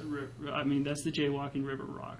The 13th, maybe you were off that day. Who knows? I don't know anything. Maybe you had no connection to these matters on the 13th. Okay. But on the 14th at East 9th Street, then you had some connection. So that's what we're talking about. And the sister thing, I believe that was March 30th. Okay. Or somewhere thereabouts. So it's kind of same year, 2012. And Between the River Rock or River Walk and East 9th Street, those two instances, that period of time. yeah, and then Okay, that's my what we question wanted to- was- What? now I can't remember what my. I don't know. But that's Okay, the but period I- of time you've isolated for your question. Go ahead. Oh, I was going to change the words so I get around the. Okay. Okay. During that period of time, can you tell the court anything you're aware of, maybe that you saw or heard, or even hearsay, that involved me giving a police officer or 911 dispatcher a hard time, not doing what they told me to do, somehow interfering with what they're trying to do in the course of their duties? I only remember two instances, just River Rock and the East 9th. Going from that, I don't remember specific details without referring to the report. I don't remember if you're ever physically uncooperative. I do remember there has been times where officers are attempting to get answers from you or talk to you and you're not following commands or answering questions. But that's all I can recall. And so that last part you said, do you know whether or not that occurred within that 3-day period? Yes, I do at the East 9th Street call, and I don't remember at River Rock off the top of my head. With respect to your remembrance of that occurring at East 9th Street, can you give the court some specifics? Or whatever? I don't remember any specifics. I would have to refer to reports. Okay. Is it fair to say it must not have been anything too egregious if it's, you don't remember it? I handle calls similar every single day, so unless I review it, I don't recall it. Okay, unless it stands out, and if it's run-of-the-mill, it's... No, if it stands out, I will forget those eventually too if I don't refresh my memory. Okay. Do you recall what the call you were responding to was at River Rock? I mean, at East 9th Street on the 14th. I don't remember why we got called there originally. Do you recall any extended discussion about whether or not animal abuse fits within the domestic violence statute under whatever 33? I do recall talking to you about that. And then did you say something about, no, that's a matter for animal control? And then I did my lawyer shtick where I mentioned how, well, actually, the statute was recently amended to include animal abuse within the purview of... I don't recall the exact conversation, but I do recall something similar to you stating that one of the girls pushed the dog, I believe, or kicked the dog, and you said you wanted them arrested for domestic battery. Or something similar to that. They made menacing statements with respect to the dog missing and how the dog went missing. I don't recall that. Okay. If that was the case, would that in and of itself present to a reasonable person either an actual or perceived emergency? Objection calls for lieu. Conclusion. And speculation. I'm going to sustain. Based upon what you knew of the situation, did you believe I had any bases, or I could reasonably believe that I was facing a real emergency or emergency maybe that I myself believed was a That real definitely emergency? calls for speculation. Calls for and again, is a legal speculation. conclusion. But I'm going to allow this much, Mr. Coughlin. I'm going to allow you to ask Sergeant Sifre if he perceives an emergency. Let's start with that, see where it goes. Did you perceive an emergency? I don't remember the exact reason why we got called or who exactly called us. The only 911 call that I can recall is while we were on scene, I was talking to you. You didn't like my answers, and I was notified by dispatch that you were calling dispatch on 911 saying that something that you want a different person to respond or something like that. And I don't perceive that to be an emergency, but I don't recall any other. Do you remember, you said you didn't like my answers, what in particular was maybe being discussed? I don't. It may have been related to Maybe I the... got that wrong. I thought he said that you didn't like his answers. Yeah. You just said it the other way around. That's what I meant, the way you said it. Okay. You were not happy with Sergeant Sifre's answers, so you wanted a different sergeant. And now you're asking him what specifically. I'm not testifying. No, that's what the question answer was. Yeah. All right, so anything specific about what your answers were to him that he didn't agree with, Sergeant, if you know. I don't recall any specifics. Okay. Would it?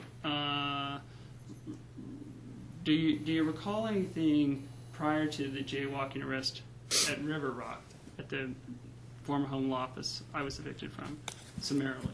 Do you recall anything on the 12th there prior to the arrest, approximately 4 p.m. the arrest, anything involving the transfer station or the dump? Or we've been getting a lot of calls for service relating to you. I don't recall that. Okay.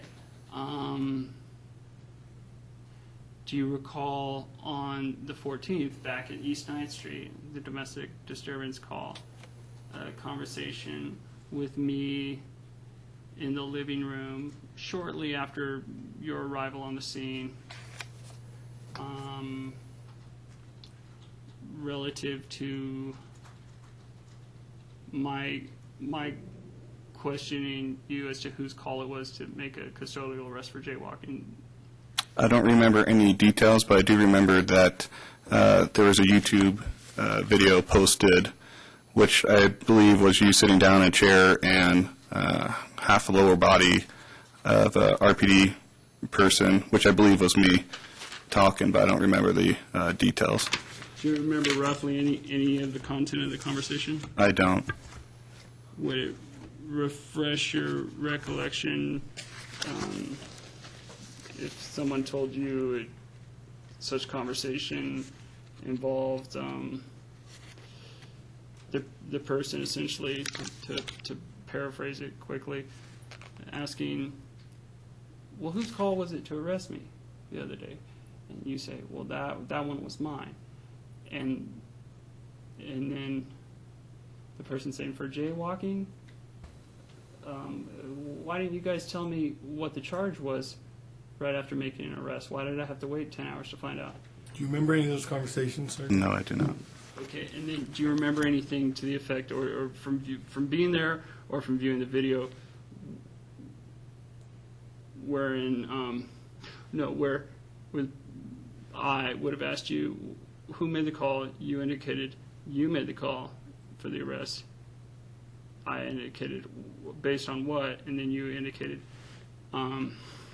because you keep placing yourself in situations where you're a victim. No, I don't recall that. Okay. Do you know whether or not in the domestic violence literature that's kind of tantamount to blaming the victim, power and control model? Okay, I'm not going to allow that question, Mr. Coughlin. And let me tell you this, it's just before 4 o'clock, so I'll give you about 10 minutes to wrap it up. From viewing the video that you talked about on YouTube, do you recall seeing the video and hearing yourself say, or somebody with the RPD, whether it's you or not, say, well, I arrested you because you keep placing yourself in situations where you're the victim? I don't recall that. Okay. If you or someone with the RPD had said that, would have that been appropriate? I'm not. Relevance. I'm going to sustain the objection as to whether it would be appropriate or not. Well, Your Honor, if I may just quickly make a proffer with respect to the extent to which that bears on the reasonableness of Just a minute, though. You're missing my point. My point is that it's hypothetical, and it could take things totally out of context. We don't know. He doesn't know what was said. He didn't hear it. And you're saying if somebody said that, would it be appropriate? It's too hypothetical, because I wouldn't know what context it was said in. So I can't allow that question. Okay.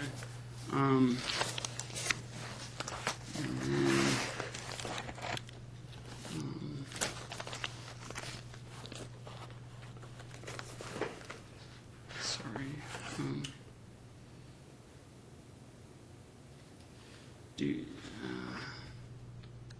Did you have any conversations with the Reno City Attorney about any matters related to me? I don't recall. I don't believe so, but I don't recall. Okay.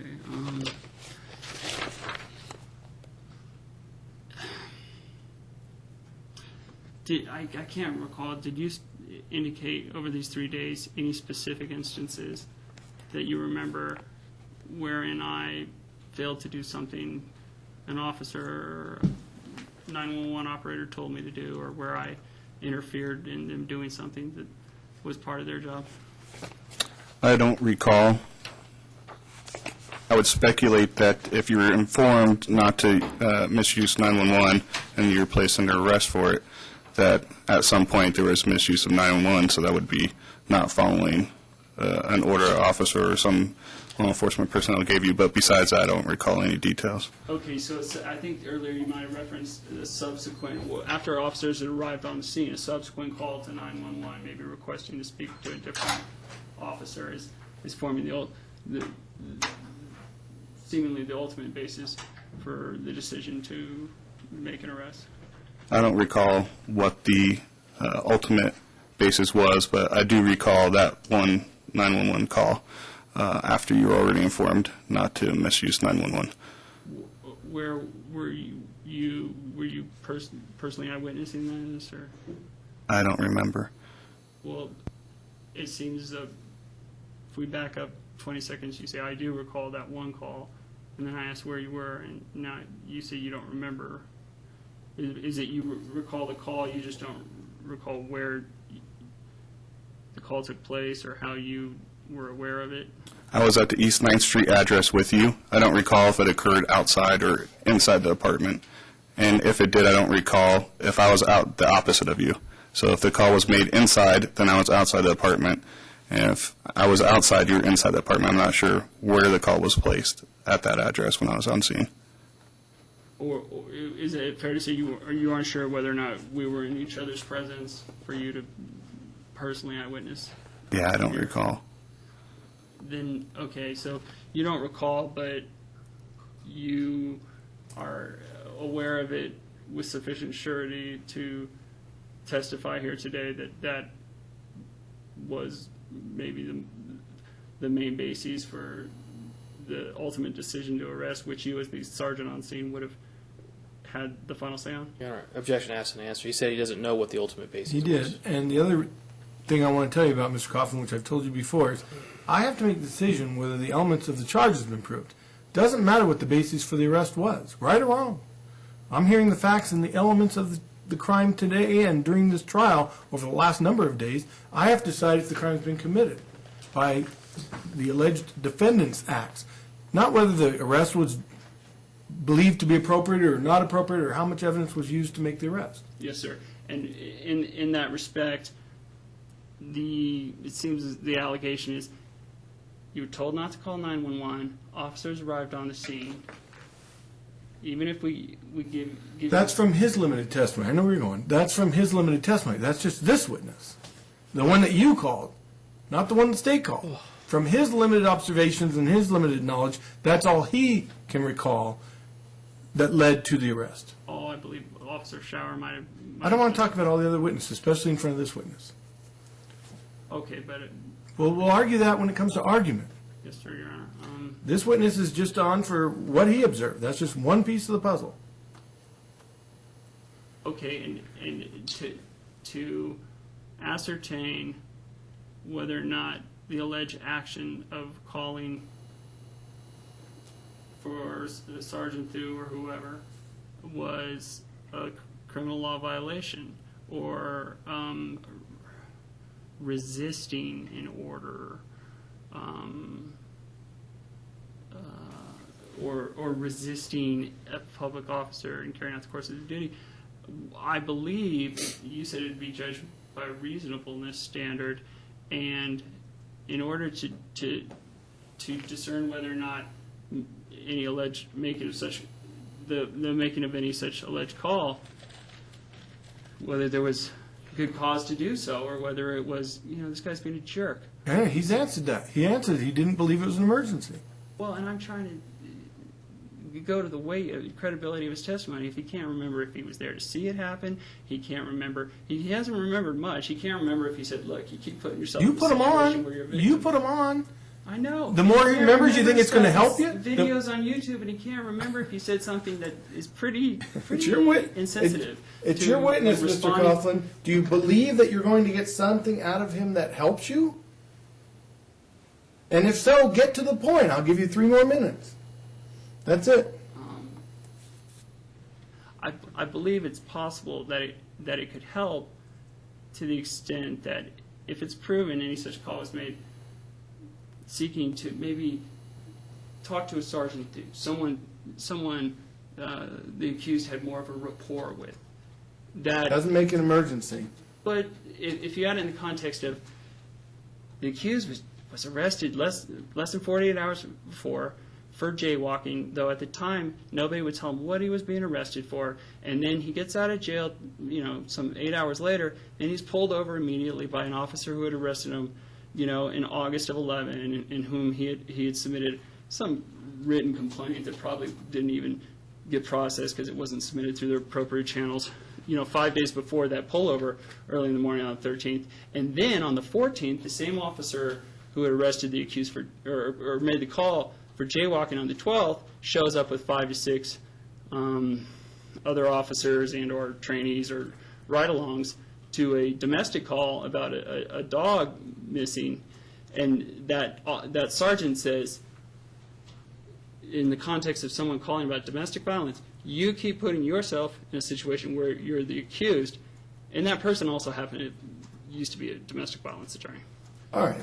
Then thank you. I heard all that. I hope Sergeant Seffer was listening. Let's go ahead and ask him the question. Based on all those facts, when this person that you're talking to is not happy with Sergeant Seffer there and he wants to request Sergeant Thu, is that something that someone could determine reasonably to be an emergency and use 911 If I for? can just That's the question, sir. No, If it I can isn't. interject, it's not happy, it's fearful. Okay. Thinking If that it's- person is fearful, maybe even afraid for his life, is that reasonable enough Career. to warrant, afraid for his career, is that reasonable enough to warrant calling 911? No. Why not?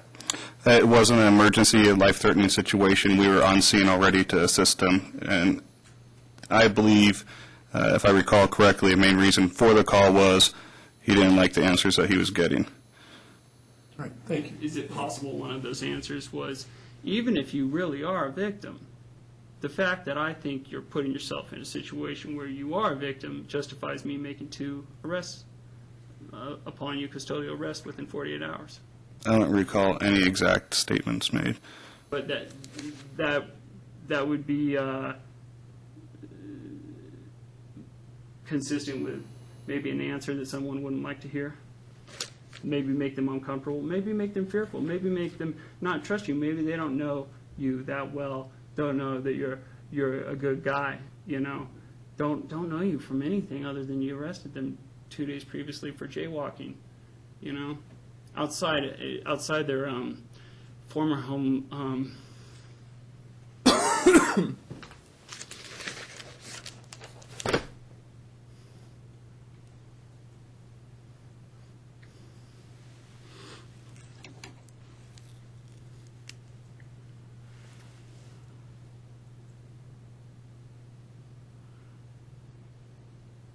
With that set of circumstances, where maybe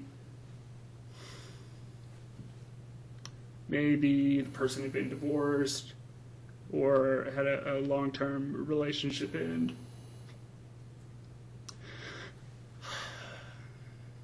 Soon, in proximity to all these events, would that create a situation where a reasonable person under those set of circumstances would maybe react in the way I'm alleged to upon any of the events in question during this 3-day period for which you have knowledge? If I picked up the question correctly, based on somebody having a hard time, we were there to assist and help and give services to whoever needed the services. But based on the answer not being what that one person wanted to hear, and then to call 911 again after being advised not to because they didn't like those answers, still constitutes misuse of 911. And last question, Sergeant. Would those set of circumstances that Mr. Coughlin just indicated, would they cause in your mind an emergency to warrant a 911 call? No, Your Honor. I think that sums it up, Mr. Coughlin. Anything else? Yeah.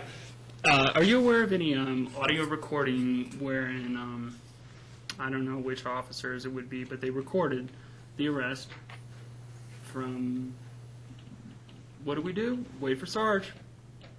You know, prior to maybe going on scene. Up through querying, as you can hear on the audio, querying maybe the female roommates. Maybe the officers on that tape are then seeking to provide some sort of pro bono landlord legal assistance to those roommates to seek to assist in getting the person who called for help evicted again, and wherein you make a statement that might tend to implicate some level of complicity between the RPD and the Reno Justice Court involving the 15 arrests I've been subject to since August of 11 and the 10 or so summary evictions. I'm not aware of that. Did you make any such statements? I don't recall. Did you make a statement? Well, the Reno Justice Court is plenty well aware of this guy. They know about him. I don't recall. Do you know whether or not at that time or at any time the Reno Justice Court was well aware of me or otherwise predisposed to maybe treat me in a manner different than other people? I don't know. Okay.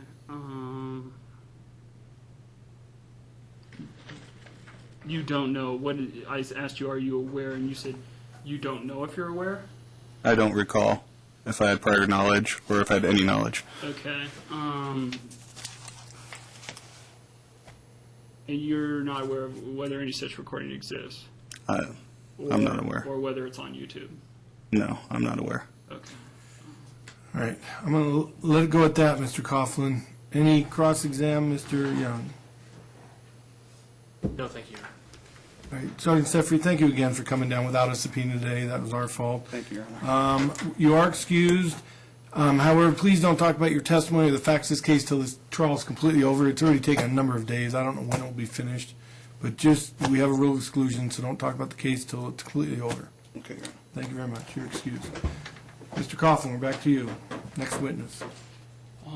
I'm very upset, Your Honor. I almost think there's a competency issue. I've cried probably, half a dozen times throughout this trial. I only saw you cry once, and that's when you mentioned your divorce, and you withheld or suppressed the tears very well and went right back into questioning. I'm sure the record will evidence that. Well, and I recall crying during a discussion. All right. I don't care how many times you cried, Mr. Coughlin. You question in some ways very well.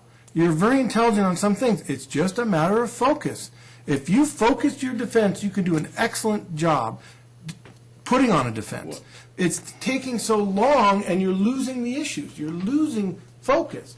But either way, you're doing a fine job. There's nothing wrong with how you're doing. You are competent. There's no doubt in my mind. I don't care if you cried once or 6 times. It was a tearjerker twice in this court. It's been a tearjerker for me to have you go through that testimony. I'm telling you, this is the second time. Last time we were here, your mother was here in court, and it was the same thing. There's nothing unusual about that. It's not bad to be emotional, Mr. Coughlin, especially with what you're going through. And I'm fully aware of it. Trust me. It's not going on blind eyes, and the court is not treating you differently than anyone else. Referencing your last couple of questions of Sergeant Sifre, I'm doing everything I can to give you a fair trial, and you are totally competent. There's absolutely no question in my mind. So, with that said, we now have the question again with what you want to do. Well, do you want to put on another witness? Do you want to testify? What do you want to do? And Your Honor, I would just say, thank you. I would just say with respect to the competency issue, though, one of the relevant analyses under that statute is ability to contribute to one's own defense. You are. I appreciate your. I mean, that means a lot coming from you, Your Honor, with respect to the technical aspects of this case. But I think when you get to the mental and emotional aspects of it, it's entirely possible that I am somewhat incapable of contributing to my defense to the extent that I seem to consistently upset powerful people or do things that are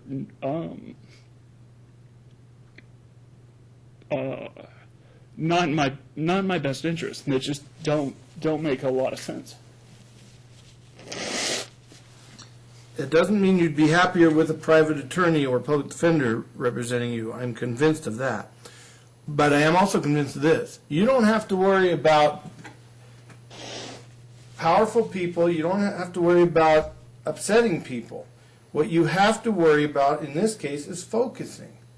Focusing your issues. I see where you're going, and a lot of your questions are directed totally toward a possible defense. Whether you have the evidence or not to put on that defense, I don't know. We haven't gotten there yet.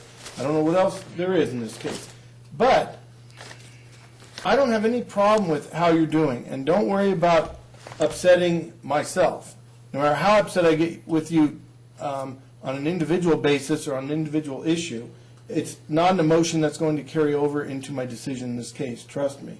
But I'm simply trying to get through to you that you may not be helping yourself sometimes, whether it be some of your questioning, some of the things you're doing, but it doesn't mean you're incompetent of counsel. It just means you need to focus your questions on what is important. So, you are competent, Mr. Coughlin. There's no problem there. What do you want to do now with your case? Your Honor, if I can clarify, and this came up in the formal hearing, are you using the term of art competent in a RPC 1.1 sense or an SCR 117 mental Both. disability? You are competent to defend yourself.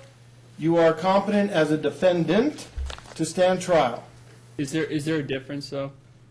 I'm not going to test wits with you, Mr. Well, Coughlin. I'm not. Trust me, I know the wits, sir. law. Trust me, I am following the law in your case. So if a higher judge someday wants to tell us otherwise, I'll live with it. Right now, I'm doing the best that I can to make sure you get a completely fair trial. This is the longest criminal trial I have ever had on a misdemeanor, be it myself as a prosecutor or as a judge. And I'm not getting upset by that at all. I just want you to stay focused on things that can possibly help you in your case, not things such as prior bad acts or something that your own witness may make you look worse in front of the court than better. So we got to get this answer out, and I don't really want to go past 4:30 today because we have a 4:30 deadline today. So I want to get going on this trial and finish it. What do you want to do, Mr. Coughlin? Well, Your Honor, and I quickly, I didn't mean to be trying to test wits with you. That dual use of the term competency has been vexing me. It's been come up a lot. That issue has already been decided, and the more we do this trial, the more I'm convinced. I mean, I didn't know I could be more convinced, but I'm even more convinced you're competent as counsel and as a defendant able to stand trial. And I mean counsel to represent yourself. I'm not making any reference to counsel to represent clients. That's a whole different competence. Right now, I don't have to decide you, like any other person that did or didn't go to law school, can represent themselves competently. And that involves a three-prong analysis. It does, but go ahead. I can't We've already remember. decided it, Mr. Okay. Coughlin. I'm not going to go through it again. Yes, sir, Your Honor. Can judicial notice be taken that I have been diagnosed and treated for over a decade with ADHD? Nope, this is evidence, not judicial notice. That is something that would have to come in as evidence, if at all. And could I submit, a report from a treatment? I do want something on the record because I'm not sure. I think I put it on the record before, and if it's not already on, Mr. Young, I'm going to want it on before the end of this trial. I know through the conversations we've had in court here that, and I think this was all brought up and decided, that Mr. Coughlin has had numerous SB 89 motions made and evaluations conducted. I believe it was 3, and I think you even have already said that, Mr. Young, but I want to make sure that's on the record. There was one that, in fact, Judge Pearson ordered, and then he reversed his own order, and at that time, I think the same day, I had indicated I didn't care whether he ordered it unless somebody shows me why or shows me some proof other than Mr. Coughlin himself stating that he's requesting an SB 89, which looks a little self-serving. And then, as I understood it, Judge Pearson reversed that ruling. I had already ruled that regardless of that ruling, that he was going to allow an SB 89 evaluation. I had not seen anything before me that suggested it was necessary. So do you know how many separate SB 89s, either counting or not counting the one that Judge Pearson ordered and then reversed himself, have been actually conducted and evaluation conducted? There have been 3 separate stays of proceedings with respect to competency evaluations. 2 of those were by 1 person each, I believe a social worker consistent with the NRS requirements. The 3rd evaluation was in fact conducted by 2 separate either psychologists or psychiatrists. And in all 3 instances, meaning the 1, and the 3rd one being 2, the respective courts declared Mr. Coughlin competent to stand trial and proceed. And specifically, well, I'll leave it at that. All right, and those were over what period of time? I'm pretty sure we already put all this on the record. What period of time? We did. This is on the record, Your Honor. I don't have all my files. I want to say, top of my head, ballpark around a 6 to 8 month period from first finding to the 3rd finding. Where in relation, though, to when this trial started? I've got them all memorized, Your Honor. Just tell me that. Just when in relation to when this trial started was that 6 to 8 month period that those 3 evaluations were ruled upon? The first one, Judge Schrader ordered on 9/7/11. That All right, was, now that's when he ordered the evaluation. When was the ruling made, do you know, by district court? well, that, because I believe that was a misdemeanor, it didn't go to district court. It stayed here, and it only required a licensed clinical social worker to perform it. Mr. Young, I believe, has a duty of candor with the court with respect to the extent he just indicated 3 separate stays were applied here, where I believe the stays have been violated. But I'm going to get back to your question, not go off on a tangent. The days are September 7th, 2011, Judge Schrader ordered that. As I understood it, the stay lifted upon Judge Sferrazza taking the licensed clinical social worker's report and making a finding that I was competent, and I believe he did so on 11/14. What's the next one? The next one was on 2/27/12. Up to 12. Okay. And that one went on for a while. That one, because it was a gross misdemeanor, and I'll note my 2/21/12 filing was transmitted by Judicial Secretary Townsend of the RJC to the State Bar, despite the fact that Mr. Duggan failed to show up at the arraignment. I believe in a gross misdemeanor, I'm entitled to representation at all stages of the proceedings. But that went from February 27th, 2012, and jurisdiction was not remanded by Department 10's Judge Elliott. And when did Until Judge Elliott rule 5/19. competent? Well, as I understood it, he ruled me competent.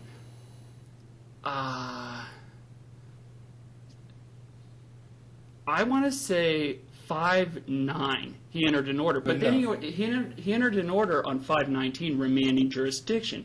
Now the state will say, "Oh, at the hearing on 4/26, when he received those reports, he verbally rendered a finding that you were competent. Thus, when we tried to hold a hearing on a trial in the iPhone case, Judge Fraz's case, on 5/7, we weren't violating the stay. When we make Okay, I'm not worried about all that. I just want the dates. What's the 3rd date? September 5th of 12, and Judge Frazza found me competent and relieved Mr. Leslie on October 22nd. All right, that was my memory. I think I put on the record last time it was over the course of approximately a year. So it's 13 months from September 2011 all the way through October of 2012. There were 3 findings of competency. Then the most recent one was Judge Pearson, who originally ordered an evaluation based just on your say-so, as I recall, representing yourself, and then he reversed that decision. For whatever reason, I don't really care, because I said at that time that regardless of what Judge Pearson based his stay on or based his decision to do an SB 89, I have not seen anything in front of me and that requires it. I have not seen any conduct or personality on your part that requires it. And what you just went through in the last 5 minutes, Mr. Coughlin, just completely confirms and corroborates my ruling. Can I mention a couple things, though, Your Honor. Certainly. Supreme Court case 60975 is an SCR 117 petition filed by the State Bar seeking to have me declared disabled as incompetent, mentally. Different issue. Okay, but That's incompetent as representing clients. okay. That's all I'm going to say on that, Mr. Coughlin. We've gone over this a number of times. There's one. If I You can- are so just the way you just reeled that off right there. You not to represent clients. That's a different issue. To represent yourself, to do a pro se representation, litigation. You are certainly competent. How Just am I doing? I've been convicted on everything. that's I get not the the book issue. thrown at me everywhere The I issue go. is not whether you're convicted or not. And that's not the issue of whether somebody's an effective assistance of counsel at all. Just in the last 10 minutes, I could take that portion of this transcript, and nobody in their right mind could ever say you were not competent to represent yourself. Just the way you reeled off those last two things in the last 10 minutes, okay? So, that's all we're going to say on that subject. We're wasting time. I want your answer. I'm not ruling on it again. I've ruled on it too many times already. I just want to make sure the record's clear in case there is any further litigation on that subject. Now, we need to get an answer on what you want to do. We're in the defense case. We're moving along okay, but this is taking a long time. Do you want to testify? Do you want to call another witness? What do you want to do? Your Honor, if I may, I know that, and we have not gotten an answer. I have not heard an answer whether Mr. Coughlin wants to testify or not.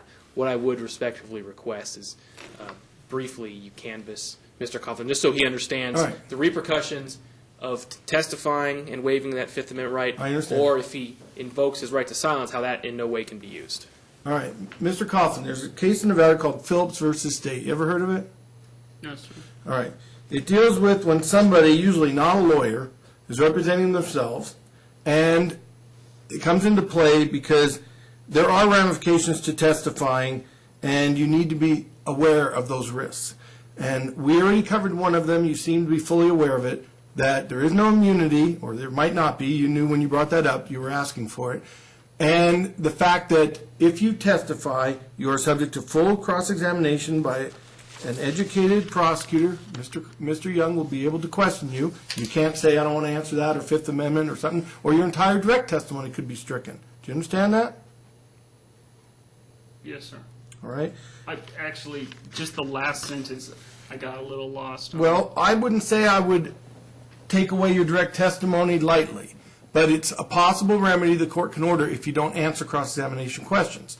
So Mr. Young would be allowed to ask you the full panoply of cross-examination questions on anything that relates or is pertinent or material to this case, and you would be ordered to answer them. Do you understand that? Yes, sir, Your Honor. I got a lot of I don't remember today out of. No, that's okay. That's different. I'm not going to say whether you can say I don't remember or not, but there's no automatic Fifth Amendment protection. Once you testify, you waive that. That's what the canvass is all about, is when you give up that Fifth Amendment protection, you waive that. You're agreeing to be cross-examined on anything that could affect you in this case, all right? That could be pertinent in this case. There's not going to be a Fifth Amendment protection simply because it could incriminate you here by admitting you may or may not have made these phone calls and you don't want to answer that. See what I mean? So if you get up on direct testimony, direct examination, testify, like I said earlier, about XYZ, doesn't mean you can't be asked questions about ABC and about this tape and things like that. All right? You understand all that? It could be deemed tangentially relevant, sufficient to make me have to answer whether.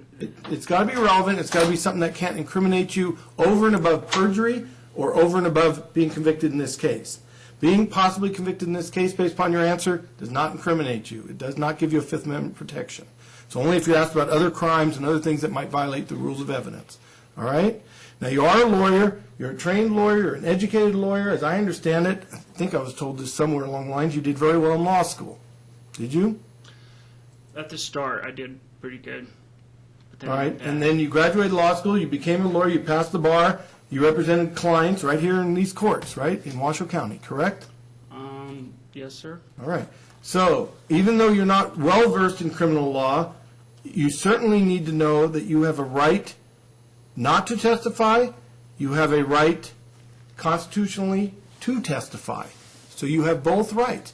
Neither, now this is the important part, neither can be used against you. So if you elect not to testify, it cannot be used against you in any way by me. I can't consider that whatsoever in determining guilt or innocence. Do you understand that?